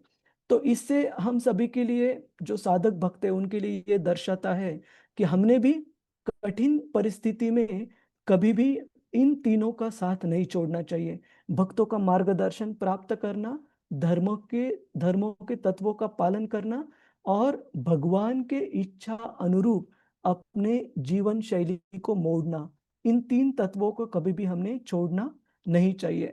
और अगर इन तीन तत्वों का हम पालन करते रहेंगे तो किसी भी कठिन परिस्थिति में ऐसे भक्त को निराश होने की जरूरत नहीं है। श्रील प्रभुपाद जी लिखते हैं, तब तक उसके मतलब इन तीन तत्वों का जो जो भी पालन करता है, तब तक उसके निराश होने का कोई कारण नहीं है। इसका मतलब भौतिक स्तर पर एक के बाद एक कुछ सेटबैक्स मतलब सेटबैक्स को क्या कहते हैं हम हिंदी में? सेटबैक्स, विपदा प्रभु जी, विपदा। विपदा कठिन परिस्थितियां भी क्यों ना वो आते रहे एक के बाद एक, जीवन में कभी भी निराश नहीं होना चाहिए, भले ही जीवन की परिस्थितियां कितनी भी विषम क्यों ना हो। श्रील प्रभुपाद जी लिखते यहाँ, इस परंपरा में एक महान सत्ता होने के नाते भीष्म देव पांडवों को यह बात समझाना चाहते हैं। ऐसे ही हम बाकी अलग अलग भक्तों के उदाहरण देख सकते हैं। जैसे हम अगर बलि महाराज का उदाहरण देखेंगे, हम देखते हैं कि बलि महाराज, तीनों लोकों का राज्य उनको प्राप्त हो चुका था। और जब वामन देव आए, अदिति के पुत्र, एक भिक्षुक ब्राह्मण के रूप में, और जब बलि महाराज ने उनको पूछा कि आपको क्या भिक्षा चाहिए, और जब वामन देव जी ने 3 पग भूमि मांगी, तो भागवतम में लिखा गया है कि बलि महाराज जी को थोड़ा सा अभिमान था, वो तीनों लोकों के स्वामी होने के कारण। और वो भागवतम में बताया गया उनके बारे में, वो सोच रहे थे कि ये जो छोटा सा बालक है, छोटा सा बटू बालक वामन, ये उनके कद में तो छोटे हैं लेकिन बुद्धि में भी छोटे हैं। क्यों? क्योंकि इतने मेरे जैसे बड़े राजा के पास आने के बाद क्या मांग रहे हैं? केवल 3 पग भूमि मांग रहे हैं। उन्होंने वामन देव को कहा कि आप तो 3 पग भूमि मांग रहे हैं और मैं दे भी दूंगा आपको, लेकिन आपको क्या पता है बाकी लोग क्या सोचेंगे? कि देखो, इतने त्रिलोक के सम्राट बलि महाराज जी ने देते हुए भी क्या दिया? इस बच्चे को केवल 3 पग भूमि दी। तो कुछ बड़ा मांगिए, ऐसे इस तरह से मांगिए कि मेरी जो पोजीशन है, मेरा जो स्तर है, उसके कंसिस्टेंट, उसके अनुरूप आप मांगिए। तो वामन देव जी ने बलि महाराज को कहा कि जो व्यक्ति 3 पग भूमि में संतुष्ट नहीं है, उसको तीनों लोकों का राज्य प्राप्त हुआ तो भी संतुष्ट नहीं रहेगा। तो मैंने जो मांगा है वो बराबर मांगा है, आप कृपया इसे देने की अरेंजमेंट करें। और तब हम देखते हैं कि बलि महाराज के जो गुरु थे शुक्राचार्य नाम दर्शाता है कि वो अपने पिता से ब्राह्मण स्तर पर किस प्रकार के स्तर पर थे? शुक्राचार्य मतलब बाय बर्थ राइट, गुण के स्तर पर नहीं थे, वो आध्यात्मिक स्तर पर बिल्कुल पात्र नहीं थे, लेकिन केवल अपने पिता के पुत्र होने के कारण, शुक्र से जन्म होने के कारण जो भी उनको ब्राह्मण का स्तर प्राप्त हुआ था, उसी की वजह से वो बलि महाराज के गुरु थे। और उन्होंने बलि महाराज को रोकने की कोशिश की, केवल कोशिश नहीं की, उन्होंने चिंता थी कि बलि महाराज अपना शिष्य बलि अगर ये राज्य खो देगा तो मेरा कारोबार कैसे चलेगा। तो इसके वजह से उन्होंने बलि महाराज को रोकने की कोशिश की कि ये जो साधारण बालक तुम्हें दिख रहा है ये साधारण बालक नहीं है, ये साक्षात विष्णु है। तो कृपया बिल्कुल तुम इनको वचन मत देना ये 3 पग भूमि दान में प्रदान करने के लिए। तो तब बलि महाराज उन्होंने सोचा कि अगर साक्षात विष्णु भिक्षा मांगने के लिए आए तो सारा कुछ उन्हीं का है, और अगर वही भिक्षा मांगने के लिए आए तो ये बहुत बड़ा सौभाग्य है, और उनको भिक्षा देने के लिए ना नहीं कर सकते। अगर सब कुछ वो छीन भी लेंगे तो भी कोई दिक्कत नहीं। तो उन्होंने अपने गुरु महाराज के आज्ञा को न पालन करते हुए ये वचन प्रदान किया वामन देव को। और तो इससे पहली बात क्लियर होती है कि उनके जो गुरु थे वो काफी अपसेट हो गए, रुठ गए उनसे, और उनको शाप दे दिया कि वो सारा अपना ऐश्वर्य खो बैठेंगे। ये पहली चीज हुई। दूसरी चीज, जब वामन देव जी ने अपना शरीर और अपना जो कद था वो बढ़ाना शुरू किया, तो उन्होंने केवल 2 स्टेप्स में, 2 पग में ही सारे उच्च जो upper planetary systems, lower planetary systems, उच्च और निचले लोकों को कवर कर दिया। इनफैक्ट कि तीसरा उनका उनके पैर मतलब पद जो था वो रखने के लिए जगह नहीं थी। तो उन्होंने बलि महाराज को काफी डांट दी कि तुम तो सोचते थे कि त्रिलोक के स्वामी हो, लेकिन तुम अपना ही वचन पूर्ण नहीं कर सकते। देखो, तुमने 3 पग भूमि देने का वचन किया था, 2 ही पग में मैंने पूरा जो ब्रह्मांड है उसको मैंने नाप लिया है। तो बताओ अभी तीसरा पग मैं कहाँ रखूं। तब बलि महाराज जी ने अपना सर वामन देव जी को अर्पण किया। और भागवतम में कहा गया है कि किस प्रकार से बलि महाराज को, एक प्राणी को जिस प्रकार से बंधा जाता है बंदिस्त अवस्था में, उस प्रकार से वामन देव जी के आदेश की वजह से बलि महाराज को बंदिस्त किया गया। तो भगवान ने भी डांटा। तीसरी चीज यह हुई कि उनकी जो पत्नी थी विंध्यावली, उन्होंने भी बलि महाराज की प्रताड़ना बोल सकते क्या, क्रिटिसाइज को हम क्या बोलते हैं हिंदी में? आलोचना। आलोचना। उन्होंने भी आलोचना की। एक पत्नी ने इतने भरी सभा में अपने पति की आलोचना करना, कि उन्होंने भी डांटा कि आप बहुत अपने आप को, मतलब आपको अभिमान हुआ था तीनों लोकों की स्वामी होने का, लेकिन भगवान किस तरह से सही रूप में स्वामी है।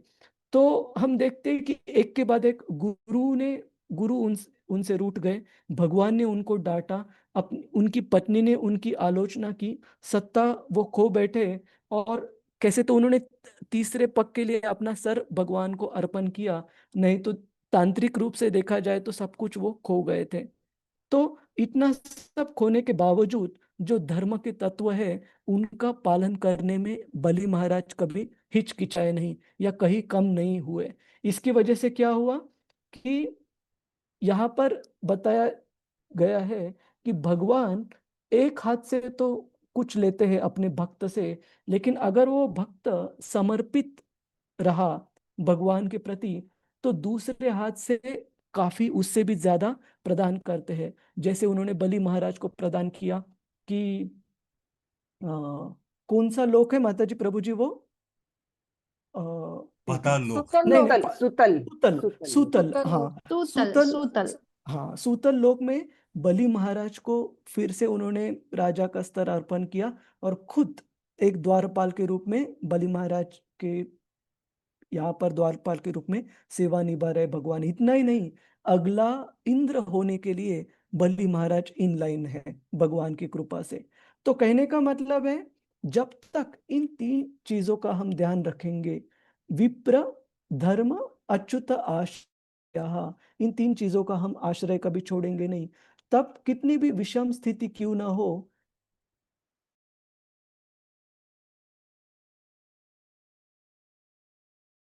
आ गया है। उसी प्रकार से हम दूसरे भी, ये उदाहरण हमने पहले भी देखा है कि श्रील प्रभुपाद उनके गृहस्थ जीवन में सबसे पहले तो बोस लैबोरेटरीज में काम करते थे, फार्मास्यूटिकल लैबोरेटरीज में डॉक्टर बोस की जो थी, और काफी अच्छे से श्रील प्रभुपाद जी का जो प्रमोशन जो भी था प्रगति काफी अच्छे से हो रही थी, लेकिन उस बोस लेबोरेटरीज के कुछ कुछ जो एम्प्लॉयज थे, कुछ कुछ जो लोग थे, वो अभय बाबू की इस प्रगति को देखकर काफी उनसे ईर्ष्या करते थे और काफी उनके प्रगति में बाधाएं डाल रहे थे। तब जो डॉक्टर बोस खुद ओनर थे उस बोस लेबोरेटरी के, उन्होंने अभय बाबू को सजेशन दिया कि आप क्यों नहीं ऐसे ही फार्मास्यूटिकल कंपनी खुद इस्टेब्लिश करो। और उन्होंने खुद कुछ धनराशि प्रदान की अभय बाबू को मदद करने के लिए, जिससे शिला प्रभुपाद जी ने प्रयागराज फार्मेसी या प्रयाग फार्मेसी उसकी स्थापना की। और उसमें देखते हैं कि हम कुछ एम्प्लॉयज शिला प्रभुपाद जी के जो थे, उन्होंने धोखा किया शिला प्रभुपाद जी के साथ, और एक बार बड़ा बड़ी आग भी लगी प्रयाग फार्मेसी में और काफी बड़ा नुकसान हो गया। और शिला प्रभुपाद जी ने देखा, पहले हमने चर्चा की थी लीलामृत में से, कि एक के बाद एक 6 बार शिला प्रभुपाद जी ने प्रयास किया गृहस्थ जीवन में उस बिजनेस को, उस वेंचर को फिर से उभारने के लिए, प्रयाग फार्मेसी को। लेकिन शिला प्रभुपाद जी लिखते हैं उनके डायरी में कि एक के बाद एक भगवान ने उनके सारे प्रयास निष्फल कर दिए, 6 के 6 प्रयास। लेकिन उसी के साथ साथ शिला प्रभुपाद जी ने जब आध्यात्मिक जीवन में एक प्रयास किया कि 1944 में शिला प्रभुपाद जी ने बैक टू गॉडेड मैगजीन शुरू किया। उसमें भगवान ने उनको काफी प्रोत्साहन दिया और काफी सफलता भी प्रदान की। तो शिला प्रभुपाद जी ने यह सोचा कि एक के बाद एक जो भी मैं भौतिक चीजों में प्रयास कर रहा हूँ वो प्रयास असफल हो रहे हैं, और आध्यात्मिक चीज में मैंने एक प्रयास किया, भगवान उसको काफी प्रोत्साहन दे रहे, काफी सफलता उसमें प्रदान कर रहे हैं। तो लगता है ये भगवान की योजना का भाग है कि मैंने क्या करना चाहिए और किसमें प्रयास कम करने चाहिए, किसमें प्रयास बढ़ाने चाहिए। तो शिला प्रभुपाद जी उस श्लोक को याद किया 10वें स्कंद से कि यस्याहम अनुगृह्णामि हरिष्ये तत् धनम शनय, कि इस प्रकार के समर्पित भक्त के लिए जो विप्र, अच्युत और धर्म, इन तीनों का आश्रय कभी भी त्यागता नहीं है। कितनी भी कठिन परिस्थिति क्यों ना हो, भगवान उन्हें जरूर उनकी नैया पार कर देते, जरूर उनको मदद करते हैं। और हम एक आखिरी उदाहरण लेंगे विदुर जी का, कि हम देखते विदुर, भीष्म पितामह और विदुर, ये दो ऐसे व्यक्ति थे जिनका पांडवों की तरफ विशेष स्नेह था। और जब दुर्योधन क्रिटिकली एनालाइज कर रहा था उनके घर के सदस्य, अगर पांडवों के साथ युद्ध होना है तो कौन मदद करेगा या किससे धोखा ज्यादा है, शकुनी के साथ एनालाइज कर रहा था। तो शकुनी ने कहा कि देखो, कर्ण तो तुम्हारा दोस्त है तो बिल्कुल मदद करेगा तुम्हें। दूसरा, द्रोणाचार्य के बारे में जो शकुनी थे वो थोड़े साशंक थे। तो दुर्योधन ने उनको बताया कि देखो, द्रोणाचार्य का पुत्र अश्वत्थामा मेरा मित्र है, और जरूर अपने पुत्र मोह की वजह से द्रोणाचार्य, मुझे मदद करना ही पड़ेगा द्रोणाचार्य को, क्योंकि अश्वत्थामा मेरी तरफ से युद्ध में भाग लेगा, तो द्रोणाचार्य भी आएंगे, आप चिंता मत करो। तो ठीक है, द्रोणाचार्य का आउट ऑफ स्कोप हो गया। फिर भीष्म के बारे में तो शकुनी ने कहा कि भीष्म राजनीतिक कारण की वजह से तटस्थ रहेंगे और वो तुम्हारी मदद वो जरूर करेंगे, तो उसकी चिंता नहीं है। लेकिन विदुर के बारे में शकुनी को पूरी साशंकता थी कि वो दुर्योधन के गुट में तो है, लेकिन उनके हृदय में जो स्नेह है, प्रेम है, वो किसके लिए है, पांडवों। तो और इसलिए शकुनी ने दुर्योधन को वार्न किया कि देखो, ये कुछ ना कुछ गलत बातें बताते रहेंगे धृतराष्ट्र को तुम्हारे बारे में। और तब जब दुर्योधन ने सुना विदुर को धृतराष्ट्र को बताते हुए कि किस प्रकार से दुर्योधन ये इस प्रकार का एक, क्या उन्होंने किसकी उपमा दी थी, कि जिस प्रकार से एक लकड़ी की बनाए गए हैंडल से जो कुराड़ी है पूरी वन को नष्ट कर देती है, ये जो एक पुत्र है तुम्हारा धृतराष्ट्र, ये तुम्हारे पूरे कुल के नष्ट होने का कारण रहेगा।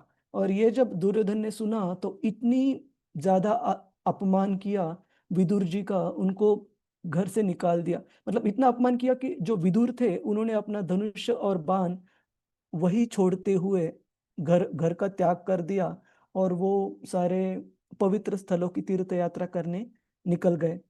तो विदुर जो कि वो पांडवों के प्रति इतना स्नेह रखते थे, उनको जरूर दुख होता अपने भाई धृतराष्ट्र और अपने जो भाई के बेटे थे कौरव, उनका ये अधपतन होते हुए, विशेषतः दुर्योधन और उनके सारे भाइयों को मृत्यु के घाट उतरते हुए देखते हुए विदुर को जरूर दुख होता। लेकिन भगवान ने उस समय के लिए उनको घर से दूर करवा लिया अपनी कृपा हेतु। और बाद में जब विदुर आए कुछ समय के लिए घर, केवल और केवल अपने भाई धृतराष्ट्र का उद्धार करने के लिए आए। तो हम देखते हैं कि भगवान अपने महान भक्तों को जिस प्रकार से ऐसे कठिन परिस्थिति में डालते हैं, जैसे हमने बलि महाराज का उदाहरण देखा, श्रील प्रभुपाद जी का उदाहरण देखा, या विदुर जी का उदाहरण देखा, एक हाथ से तो उनको बिल्कुल असहाय स्थिति में डालते हैं, लेकिन उन भक्तों के समर्पण की वजह से दूसरी हाथ से उनको जो भी मार्गदर्शन है, जो भी मदद है, वो जरूर अर्पण करते, जैसे उन्होंने पांडवों को भी अर्पण की। अगर हम इस मुद्दे को ध्यान में रखते हैं, विप्र धर्म अच्युत आश्रय। सबको क्लियर है प्रभु जी, माता जी? हरे कृष्णा। प्रभु जी क्लियर है, लेकिन यहाँ थोड़ा सा डिफरेंस है जो आपके वो है पीडीएफ और ये मेरे बुक में। तो अनुवाद में जो लिखा है ना प्रभु जी कि साक्षात धर्म के पुत्र होते हुए भी, और यहाँ पर बुक में दिया है धर्म के पुत्र होने के कारण। तो यार थोड़ा सा डिफरेंस है, इन स्पाइट ऑफ ये, और ये बिकॉज ऑफ, और ये होता है बिकॉज ऑफ। हाँ, it should be in spite of माता जी। मतलब धर्म के एक बार हम अंग्रेजी से भी देखते हैं 1912।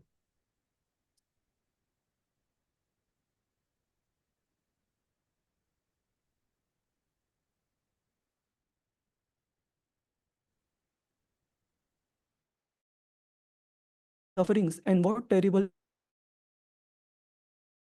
for being, मतलब धर्म के पुत्र होने के बाद भी, मतलब केवल और केवल, मतलब इससे क्या मतलब निकलता है? केवल आपकी गलती क्या थी कि आप धर्म के पुत्र थे, धर्म का पालन करते थे, इसकी वजह से इतने सारे कष्ट और अन्याय आपको सहने पड़े। जी, ठीक है, दोनों का कारण थोड़ा ज्यादा फिट होता है इंग्लिश के अनुसार, है ना? हाँ, धर्म के पुत्र होने के कारण मतलब केवल उतनी गलती थी तुम्हारी कि जी धर्म का पालन करते थे। हरे जी कृष्ण। जी, हरे कृष्ण। थैंक यू प्रभु जी। ये सारे मुद्दे क्लियर है प्रभु जी, माता जी? बहुत महत्वपूर्ण श्लोक है, श्लोक क्रमांक 12, और इसी के संबंधित आगे भी श्लोक है। क्लियर है सबको? हरे कृष्ण। जी प्रभु जी, हरे कृष्ण। हरे कृष्ण। तो आगे बढ़ते हैं हम। हरे कृष्ण। संस्थिते तीर्थे पांडव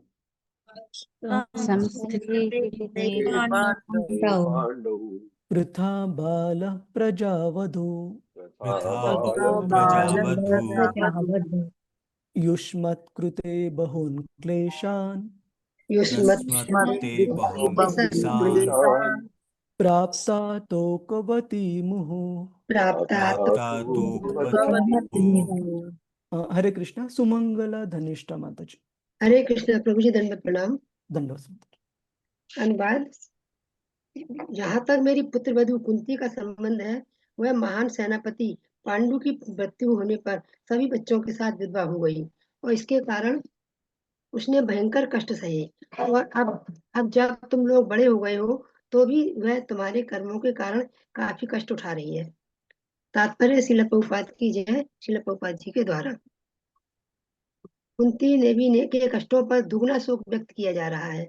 अल्प आयु में विधवा हो जाने तथा राज परिवार में अपने छोटे छोटे बच्चों के पालन पोषण करने में उसे अत्यधिक कष्ट उठाना पड़ा, और जब उसके बच्चे बड़े हो गए तब उनकी करनी से उसे कष्ट उठाना पड़ रहा था। अतः उसके कष्ट जैसे के तैसे बने हुए थे।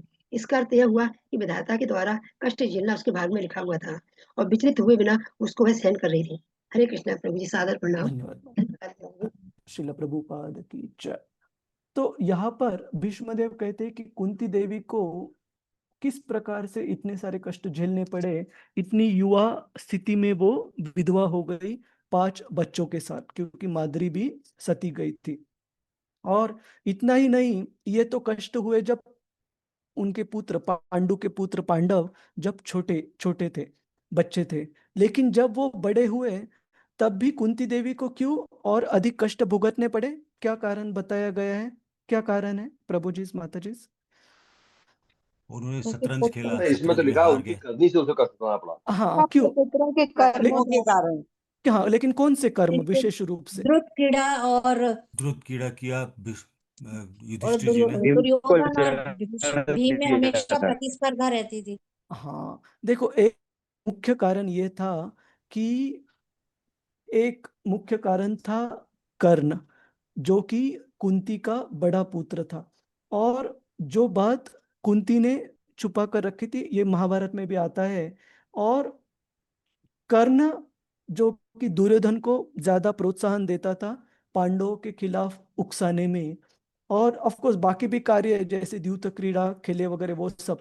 लेकिन उस कर्ण के मित्रता के वश जो दुर्योधन की कटुता थी पांडवों के लिए, वो और भी ज्यादा बढ़ रही थी। और उस कटुता के वजह से वही सबसे अंत में कारण बना पांडव और कौरव में लड़ाई होने के लिए।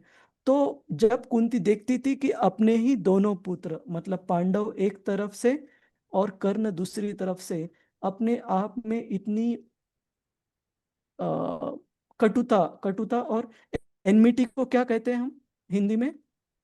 एनमिटी, शत्रुता। शत्रुता। शत्रुता। हाँ, द्वेषता। इतनी शत्रुता एक दूसरे के लिए रखते हैं, ये देखते हुए किसी भी माँ का हृदय दुख से भर जाएगा।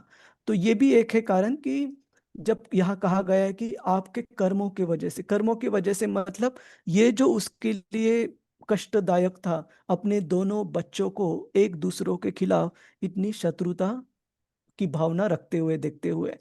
तो यहाँ पर भीष्म पितामह बोलते हैं कि इस कारण भी उनको काफी, कुंती देवी को काफी कष्ट उठाने पड़े। इसका मतलब ये नहीं कि पांडव कुछ गलत कर रहे थे, ये तो भगवान की ही योजना का भाग था। कि जैसे युद्ध से पहले भगवान कृष्ण ने कर्ण को कहावत बताया था, सच, कि तुम कुंती के पुत्र हो, और अगर पांडव युद्ध जीतेंगे और अगर तुम धर्म की तरफ से लड़ोगे, तब युधिष्ठिर महाराज नहीं, तुम राजा बनोगे। ये कर्ण को भगवान ने बताया था। लेकिन कर्ण गलत संगत रखी थी उसने, और कृष्ण को बताया कि मैंने दुर्योधन का नमक खाया है, ये न समझते हुए अंततः वो नमक किसने दिया है? भगवान ने दिया है।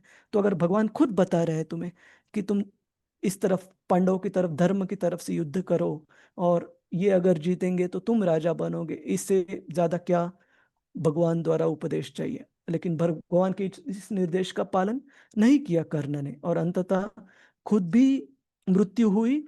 कुंती को भी इसकी वजह से काफी कष्ट झेलने पड़े, जब कर्ण जिंदा था तब, और जब कर्ण की मृत्यु हुई तभी भी। क्लियर है प्रभु जी, माता जी? हरे कृष्णा।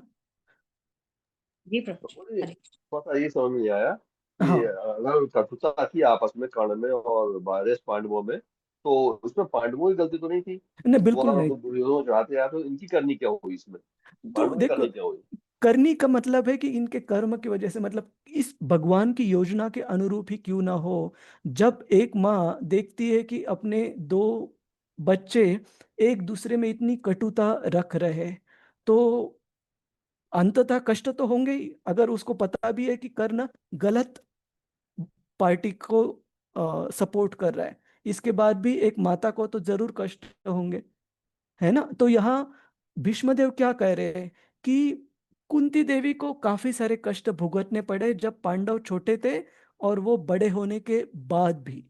ठीक है, इनको ये नहीं बता रहे कि उनको दोष नहीं दे रहे भीष्म पितामह। वो कह रहे कि जो भी कर्म थे तुम्हारे कार्यों की वजह से तुम्हारी माँ को भी काफी कष्ट भुगतने पड़े। ये ठीक है प्रभु। सामाजिक तौर पर और व्यवहारिक तौर पर करनी एक व्यंग्यात्मक शब्द का है।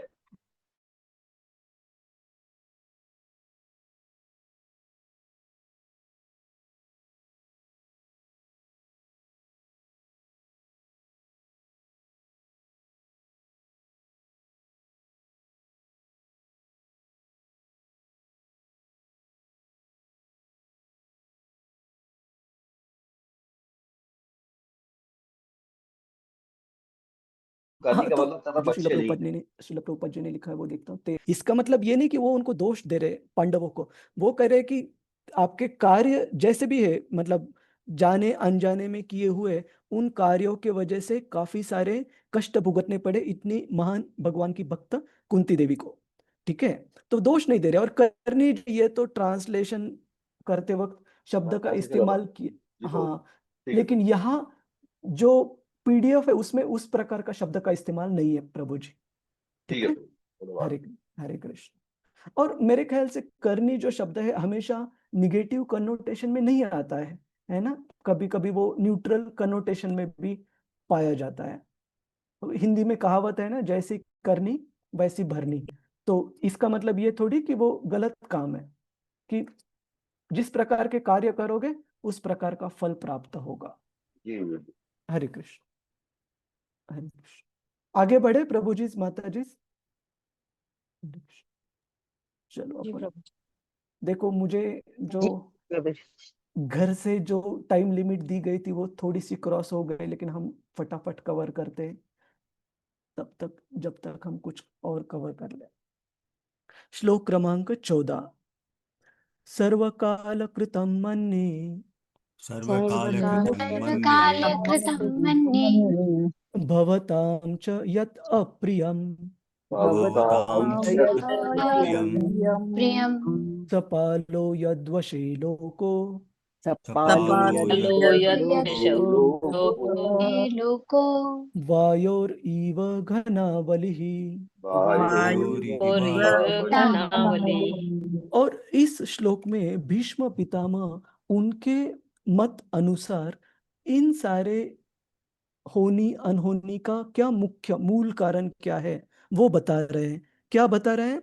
सर्व काल कृतम मन्ने, कि उनके अनुसार ये जो भी घटनाएं हुई है ये सारे काल कृतम, भगवान के काल शक्ति का प्रभाव है। भवतां च यत् अप्रियम, कि आप लोग मतलब पांडव, आप लोग जो कि धर्म का पालन करने वाले हो, आप लोगों के लिए भी ये कष्टदायक सारी घटनाएं क्यों हुई? मेरे अनुसार, मतलब भीष्म के अनुसार, ये सारे भगवान के काल शक्ति का प्रभाव है। किस प्रकार से? सपालो यद्वशे लोको, जिस प्रकार से उसी काल से प्रभावित होकर अलग अलग जगह पर क्या होता है, वायोर इव घना वलिही, कि छोटे से वायु के प्रभाव से भी जिस प्रकार से इतने बड़े बड़े जो बादल है वो भी एक जगह से दूसरे जगह ढकेले जाते हैं, लेकर जाए जाते हैं। किसकी वजह से? वायु की वजह से। उसी प्रकार से भगवान के इस काल शक्ति के प्रभाव की वजह से ये सारे घटनाएं हुई, जो कि अप्रिय, काफी अप्रिय घटनाएं हैं आप जैसे लोगों के लिए भी, जो कि धर्म का पालन करने वाले हैं। ये भीष्म पितामह बता रहे हैं। मधुमती विलासिनी माता जी, हरे कृष्णा। हरे कृष्णा प्रभु जी, सभी को सादर प्रणाम प्रभु जी, दंडवत धन्यवाद, प्रणाम। धन्यवाद। अनुवाद श्रील प्रभुपाद की जय।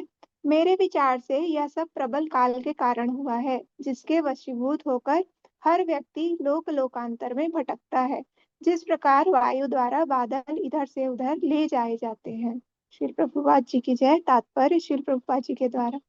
इस ब्रह्मांड के अंदर संपूर्ण अंतरिक्ष में काल का नियंत्रण उसी प्रकार है जिस प्रकार समस्त लोकों में उसका नियंत्रण है। सूर्य सहित सभी बड़े बड़े ग्रह वायु के बल के द्वारा उसी प्रकार नियंत्रित हैं, जिस प्रकार वायु के वेग से बादल चलते हैं। इसी प्रकार अटल काल वायु तथा अन्य तत्वों की क्रिया को भी नियंत्रित करने वाला है। अतएव प्रत्येक वस्तु सर्वोपरि काल द्वारा नियंत्रित है, जो इस भौतिक जगत में श्री भगवान का सबसे शक्तिशाली प्रतिनिधि है। अतएव युधिष्ठिर को इस काल की अकल्पनीय क्रिया से दुखी नहीं होना चाहिए। मनुष्य जब तक इस भौतिक संसार की स्थितियों में रहता है, तब तक वह काल की क्रिया प्रतिक्रियाओं को सहन करने हेतु मजबूर है। युधिष्ठिर को यह नहीं सोचना चाहिए कि उन्होंने पिछले जन्म में पाप किया था, जिसका परिणाम उन्हें भोगना पड़ रहा है।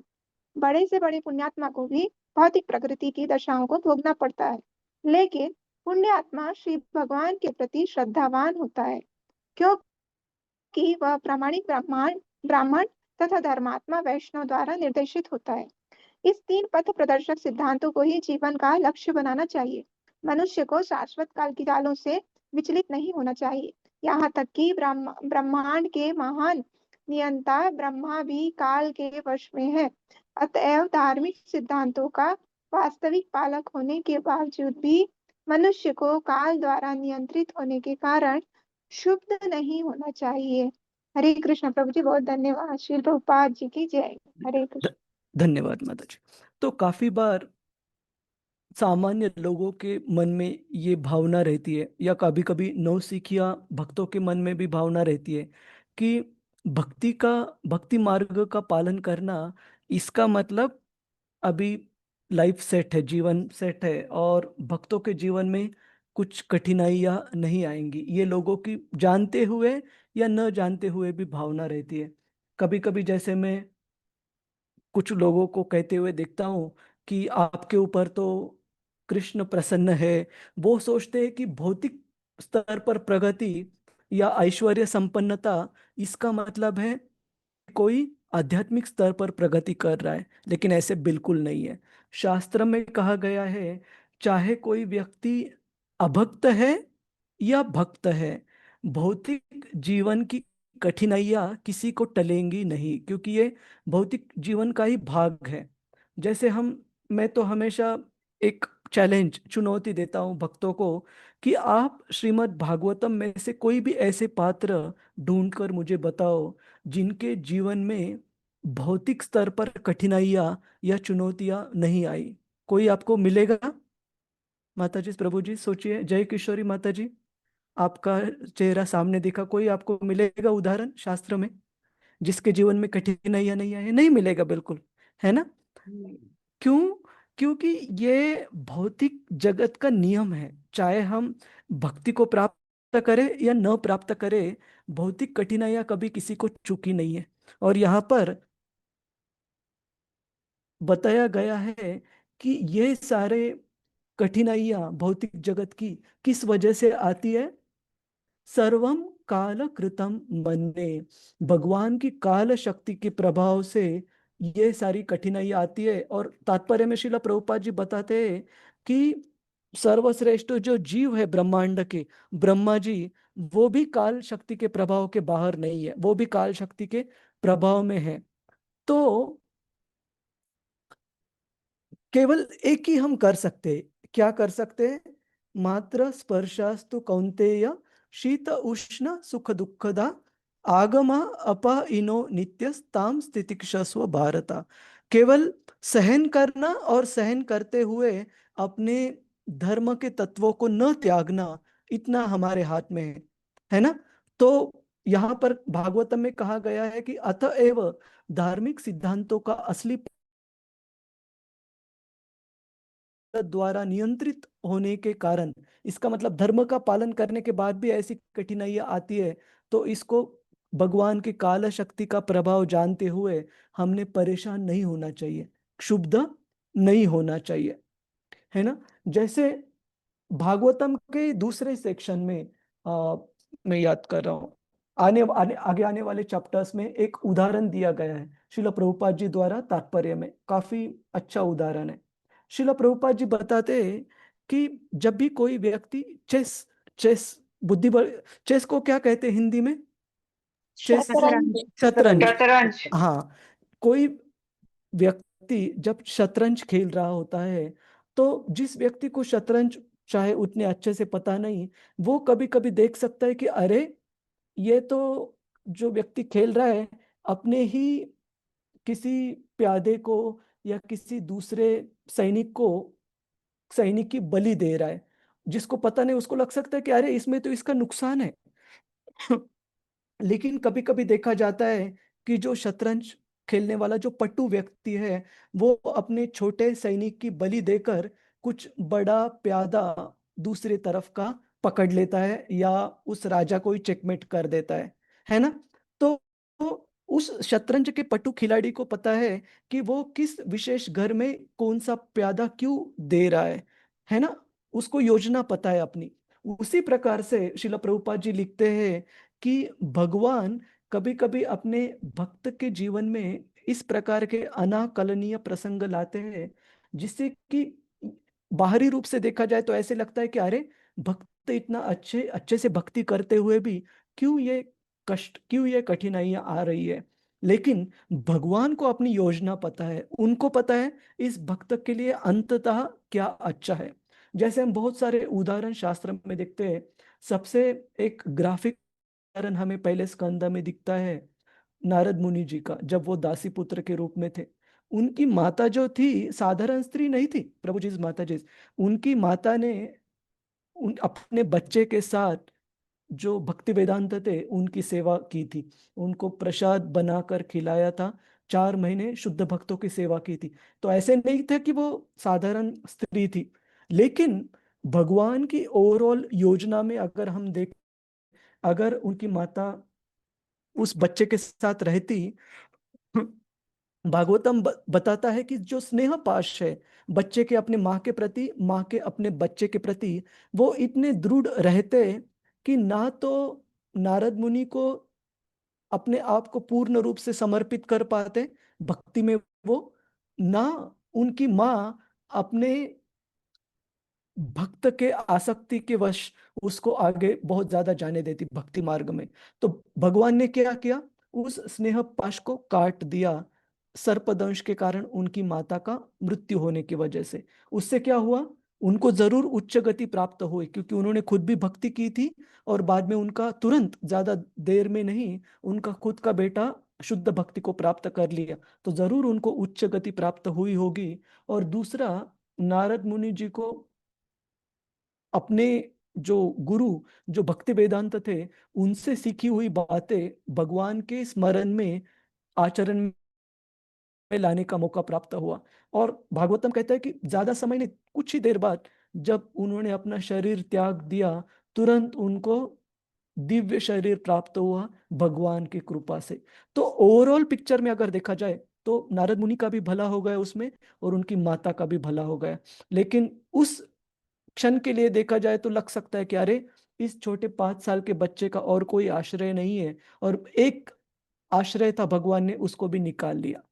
करेक्ट है, क्लियर है प्रभु जी, माता जी? जी प्रभु जी। और भी एक उदाहरण जो मैंने आपको पहले बताया है, अमेरिका में पोर्टलैंड सिटी में श्रील प्रभुपाद जी के एक शिष्य थे जो कि मुस्लिम परिवार से थे, दोष प्रभु। और ये गंभीर भक्त बने, श्रील प्रभुपाद जी से दीक्षा प्राप्त की उन्होंने।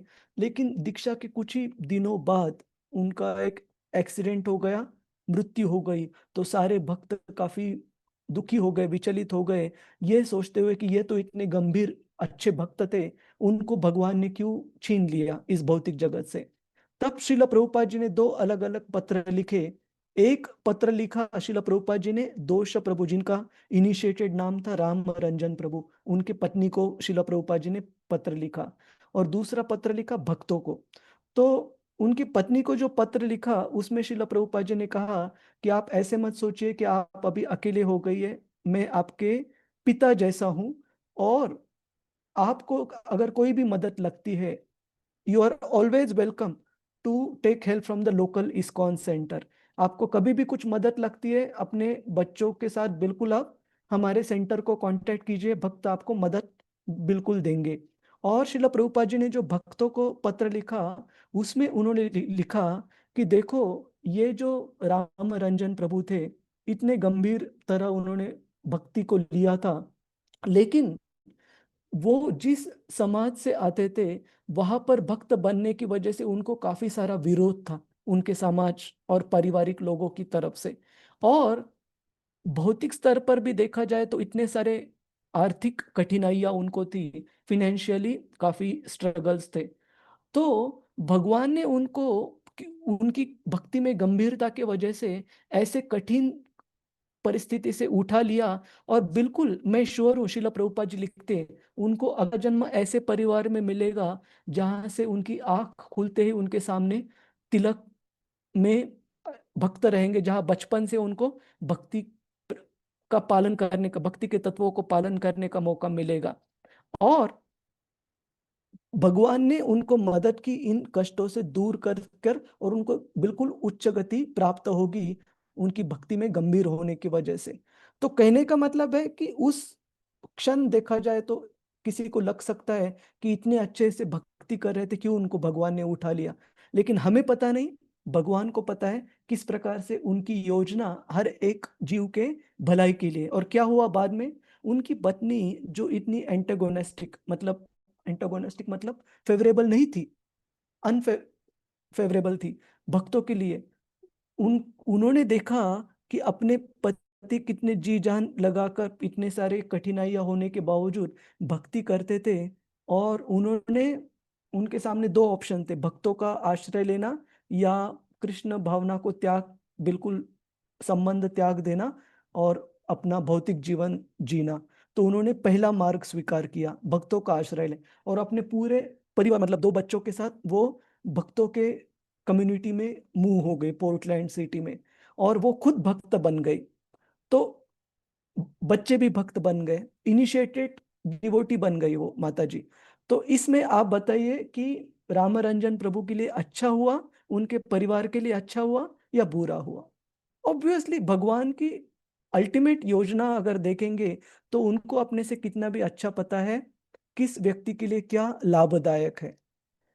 तो यहाँ भीष्म पितामह कह रहे हैं कि जिस प्रकार से वायु बादलों को एक जगह से दूसरी जगह पुश कर कर ले जाता है, उसी प्रकार से मनुष्यों के जीवन काल में भी भक्त है या अभक्त है, भगवान की काल शक्ति की वजह से ये अप्रिय या कष्टमय चीजें कभी कभी होती है। लेकिन व्यक्ति को क्या करना चाहिए?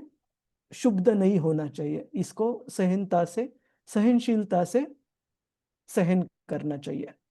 क्लियर है प्रभु जी, माता जी? हरे कृष्णा। हरे कृष्णा प्रभु जी प्रभु। हरे कृष्ण, हरे कृष्ण। हम एक श्लोक लेंगे और 15वां श्लोक लेते हैं। यत्र धर्म सुतो राजा धर्मसुतो राजा राजा गदा पानिर्वृकोदरः गदापाणिर्वृकोदरः कृष्णो स्त्रीगाण्डिवं चापम् कृष्णो कृष्णोऽस्त्रीगाण्डिवं चापम् सुहृत्कृष्णस्ततो विपत्। सुहृत्कृष्णस्ततो विपत्। तो यहाँ जो भीष्मदेव है वो आश्चर्य व्यक्त कर रहे हैं कि काल का प्रभाव कितना स्ट्रांग है। वो कहते हैं कि पांडवों के पास क्या नहीं है, उनके पास जहां पर धर्म का पालन करने वाले, धर्म के पुत्र, यमराज जी के पुत्र साक्षात युधिष्ठिर है, और गदा धारण करने वाला वृकोदर मतलब भीम जैसे सर्वोच्च गदा कला में जो सर्वोच्च व्यक्ति है, जो है वो गदाधारी भीम उनके साथ है। और गांडीव धनुष धारण करने वाले अर्जुन जो कि सबसे बढ़िया धनुर्धर है, वो भी उनके साथ है। और इन सबसे ज्यादा जो पांडवों के शुभेच्छुक और सारे जीवों के हितचिंतक भगवान कृष्ण उनके साथ है। उस सब होने के बावजूद विपत्तियां उनके जीवन में एक के बाद एक आती रहती थी। इससे ज्यादा आश्चर्यकारक क्या हो सकता है? नीता माता जी, हरे कृष्णा। अनम्यूट कीजिए नीता माता जी। हरे कृष्ण। अपरिहार्य काल का प्रभाव कितना आश्चर्यजनक होता है। यहाँ अपरिवर्तनीय अनेका धर्मधर राज के पुत्र युधिष्ठिर, गदाधारी भीम तथा गांडे अस्त्र धारण करने वाले बलशाली महान धनुर्धर अर्जुन एवं उनके ऊपर, सबके ऊपर पांडवों के प्रत्यक्ष हितैषी कृष्ण के होते हुए भी यह विपत्ति क्यों आती? तात्पर्य श्री प्रभुपाद जी की जय। श्री प्रभुपाद जी के द्वारा जहां तक भौतिक या आध्यात्मिक साधनों की बात थी, पांडवों के लिए इनकी कमी न थी। भौतिक दृष्टि से तो वह अच्छी तरह से सुसज्जित थे, क्योंकि 2 महान योद्धा अर्थात भीम तथा अर्जुन उनके साथ थे। आध्यात्मिक दृष्टि से राजा स्वयं धर्म के प्रतीक थे। और इन सब के ऊपर पूर्ण पुरुषोत्तम भगवान श्री कृष्ण हितैषी के रूप में उनके लिए स्वयं चिंता करते थे। फिर भी पांडवों पर इतनी विपत्तियां आई।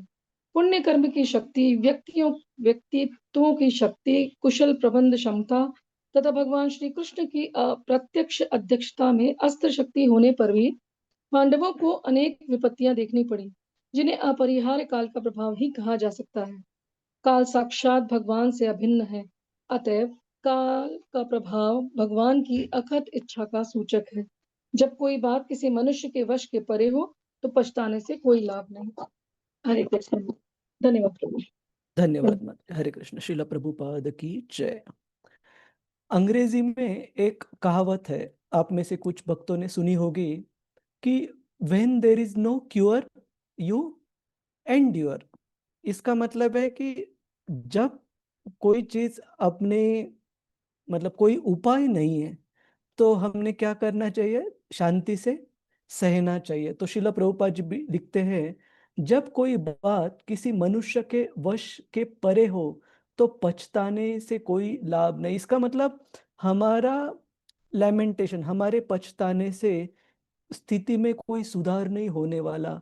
तो अननेसेसरीली और कठिन स्थिति को और ज्यादा कठिन नहीं करना है, उसमें कुछ फायदा नहीं है।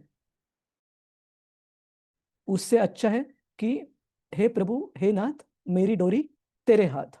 तो जब हम अपने आप को भगवान के इसमें सौंप देंगे और जो धर्म और भगवान की भक्ति के जो तत्व है उनका पालन अच्छे से करेंगे, तो वही एक साधक के लिए सबसे अच्छी चीज है। क्योंकि परिस्थिति से जूझते रहेंगे, इसका मतलब ये नहीं कि हम प्रयास नहीं करें, बिल्कुल प्रयास करें, लेकिन प्रयास करते करते ये ध्यान रखें कि भगवान ही सर्वनियंत्रक है। तो जो भी स्थिति, जो भी कुछ होना है भगवान की इच्छा से होगा। तो अननेसेसरीली अपने आप को नियंत्रक नहीं मानना है, बहुत ज्यादा परेशान नहीं होना है। जैसे आप भीष्मदेव कह रहे हैं कि इतने सारे महान योद्धा भीम और अर्जुन साथ में होने के बाद और धर्म के ज्ञाता युधिष्ठिर महाराज साक्षात उपस्थित होने के बाद और इन सबके हितचिंतक कृष्ण हमेशा उनके साथ होने के बाद भी इतने सारे विपत्तियां आती रही, ये जरूर भगवान के ही काल शक्ति का प्रभाव है। तो हम इसके बाद अगले श्लोक से शुरू करेंगे। प्रभु जी, माता जी, हरे कृष्णा। किसी का कोई सवाल है? आप सभी ये मुद्दा समझ पा रहे हैं? हमारे एप्लीकेशन के लिए, आचरण में लाने के लिए कौन सा मुद्दा है? हरे कृष्ण। एप्लीकेशन को क्या कहते हैं हम हिंदी में? प्रभु जी, माता जी। व्यवहार में लाने के लिए, व्यवहार, हाँ, व्यावहारिक उपयोगिता में लाने के लिए कौन सा मुद्दा निकल कर आता है? ये बहुत महत्वपूर्ण। भारत, स्व भारत, करेक्ट। और दूसरा ये कि भौतिक जगत का स्वरूप ही ऐसे है प्रभु जी, माता जी, कि कभी भी हमने सोचना ये चाहिए कि अगर कोई विपत्ति आ नहीं रही तो बस वेट करना है, उसके लिए तैयार रहना है। ऐसे नहीं कि अपनी भक्ति अच्छी चल रही इसके लिए विपत्ति नहीं आ रही। इस भौतिक जगत का नियम है, आएगी कि नहीं ये सवाल नहीं है, सवाल ये है कि कब आएगी। तो इसके लिए बस भक्ति अच्छे से करते रहो, ज्यादा सोचो मत। ठीक है प्रभु जी, माता जी। जी प्रभु जी। हरे कृष्णा प्रभु जी, दंडवत प्रणाम। दंडवत प्रभु जी। हरे कृष्णा प्रभु जी। हरे हरे कृष्णा प्रभु जी, ये दंडवत। जो 14 नंबर श्लोक में जो था, हाँ हाँ प्रभु जी बोलिए। प्रभु जी लास्ट था सेशन में मैंने 14 नंबर एक श्लोक मैंने में। आपका खोल के रखा है माता जी, मैंने पीपीटी, 1 मिनट दीजिए मुझे। हाँ प्रभु जी बोलिए। जी जी प्रभु जी, मैं लास्ट सेशन में पूछा था कि हम वो वही एग्जाम या बताऊंगा मैं आपको, 2 मिनट दीजिए हाँ, बस। हाँ हरे हम कृष्णा प्रभु जी। हाँ जस्ट मेरा थोड़ा सा एक इसमें ये कंसर्न है कि 14 नंबर श्लोक में ना, यहाँ पर जो तात्पर्य में लिखा है प्रभुपाद जी ने कि हाँ सूर्य सहित सभी बड़े बड़े ग्रह वायु के बल के द्वारा उसी प्रकार नियंत्रित हैं जिस प्रकार वायु के वेग से बादल चलते हैं। 1 मिनट, ये मुझे स्टेटमेंट देखें। हाँ हाँ, ये सारे जी जी बड़े बड़े ग्रह जिसमें सूर्य भी सम्मिलित है, वायु के बल के द्वारा उसी प्रकार नियंत्रित है। देखो है। ये जो एनोलॉजीज मतलब उपमा जो दी जाती है ना, जी इसका जी पर्पज रहता है कि इस एनालॉजीज में ही आप अटके ना पड़े, लेकिन इसका तत्व समझे। कहने का जी मतलब है कि जिस प्रकार से इतने बड़े बड़े बादल भी एक जगह से दूसरे जगह लेकर जाए जाते वायु के बल से, उसी प्रकार भगवान के काल शक्ति के प्रभाव से प्रभावित होकर कभी कभी इतने पुण्यात्माएं, पांडव जैसे पुण्यात्माएं भी, उनको विपदाएं सहनी पड़ती है ना। तो जी जी इसका मतलब ये नहीं कि हम उस एनालॉजी में अटक जाए, उपमा में अटक जाए कि अरे वायु प्रबल है क्या सूर्य प्रबल है। कहने का मतलब है भगवान की काल शक्ति प्रबल है, जिसको दर्शाने के लिए कुछ ना कुछ, जिसको हम भौतिक स्तर पर अप्रिशिएट कर पाए, उदाहरण दिए जाते हैं। ठीक है प्रभु। जी जी जी ठीक है हरे ठीक है। हरे कृष्ण हरे कृष्ण। हरे कृष्ण हरे मैं कृष्ण। समझ गया आपका प्रश्न कि क्या जी इसका जी मतलब ये है कि सूर्य से भी वायु प्रबल है, तो जी आंसर जी। इज नो नहीं, मैं कमेंट्स। तो हाँ ये कह रहा था हाँ कि गुरुत्वाकर्षण से होता है ना, जो नियंत्रित होते हैं वो गुरुत्वाकर्षण से होते हैं। हाँ। जी जी हरे कृष्ण ठीक है हरे प्रभु जी, मैं समझ गया। हरे हरे कृष्ण कृष्ण प्रभु हरे जी, कृष्ण। धन्यवाद। हाँ। और माता जी के प्रश्न का उत्तर देने के लिए देखो, मैंने ये खोल के रखा है ओरिएंटेशन सेशन, और इसमें क्या लिखा है कि बेसिकली 5 अलग अलग पात्रताएं हैं भक्ति वैभव क्लियर करने के लिए। एक तो है हर एक अध्याय के बाद जो यूनिट टेस्ट है वो। दूसरा है जब फर्स्ट कैंटो खत्म हो जाएगा तब हम एक एग्जाम रखेंगे, उसका 30% वेटेज है। और दूसरा है कि फर्स्ट कैंटो या 15 अध्याय होने के बाद ओपन बुक एसेस का भी एक ये रहेगा। ठीक है, तो उसके लिए थोड़ा समय है, अभी अपन 9वें अध्याय पे और 6 अध्याय माता जी। और जो प्रेजेंटेशंस है वो 2 स्कंद होने के बाद है। ठीक है, क्लियर है प्रभु माता जी प्रभु जी। तो आपको चाहिए यस तो इजी। जी जी रतिरूपा माता जी, ये स्लाइड सबको अवेलेबल है ना ओरिएंटेशन का यस, हिंदी? मैंने स्टार्टिंग में ही दिया है और ग्रुप में तो भी अब डाला हुआ है, ठीक यानी ठीक है, उसमें पीपीटी है ना, सारी पीपीटी चलेगा। उसमें पहला ही भेजा है। चल, किसी को अगर दोबारा शेयर करना है तो बताइएगा, मैं माता जी के द्वारा फिर से भेजता हूँ। ठीक है जी जी, दोबारा एक बार शेयर कर ठीक दीजिए है ठीक है, प्रभु। चलेगा। माता जी एक बार वो ओरिएंटेशन का ओके स्लाइड डेक फिर से शेयर कीजिएगा। ओके। ठीक है, बहुत बहुत धन्यवाद। देखो मुझे भी अभी प्रार्थना करने की जरूरत है, घर पर मुझे आज लिमिट दी गई थी वो क्रॉस हो गई है, तो देखते हैं। और दूसरा ये कि अगले सप्ताह अगले वीकेंड में मुझे मुंबई रुकना पड़ेगा ऑफिस के लिए।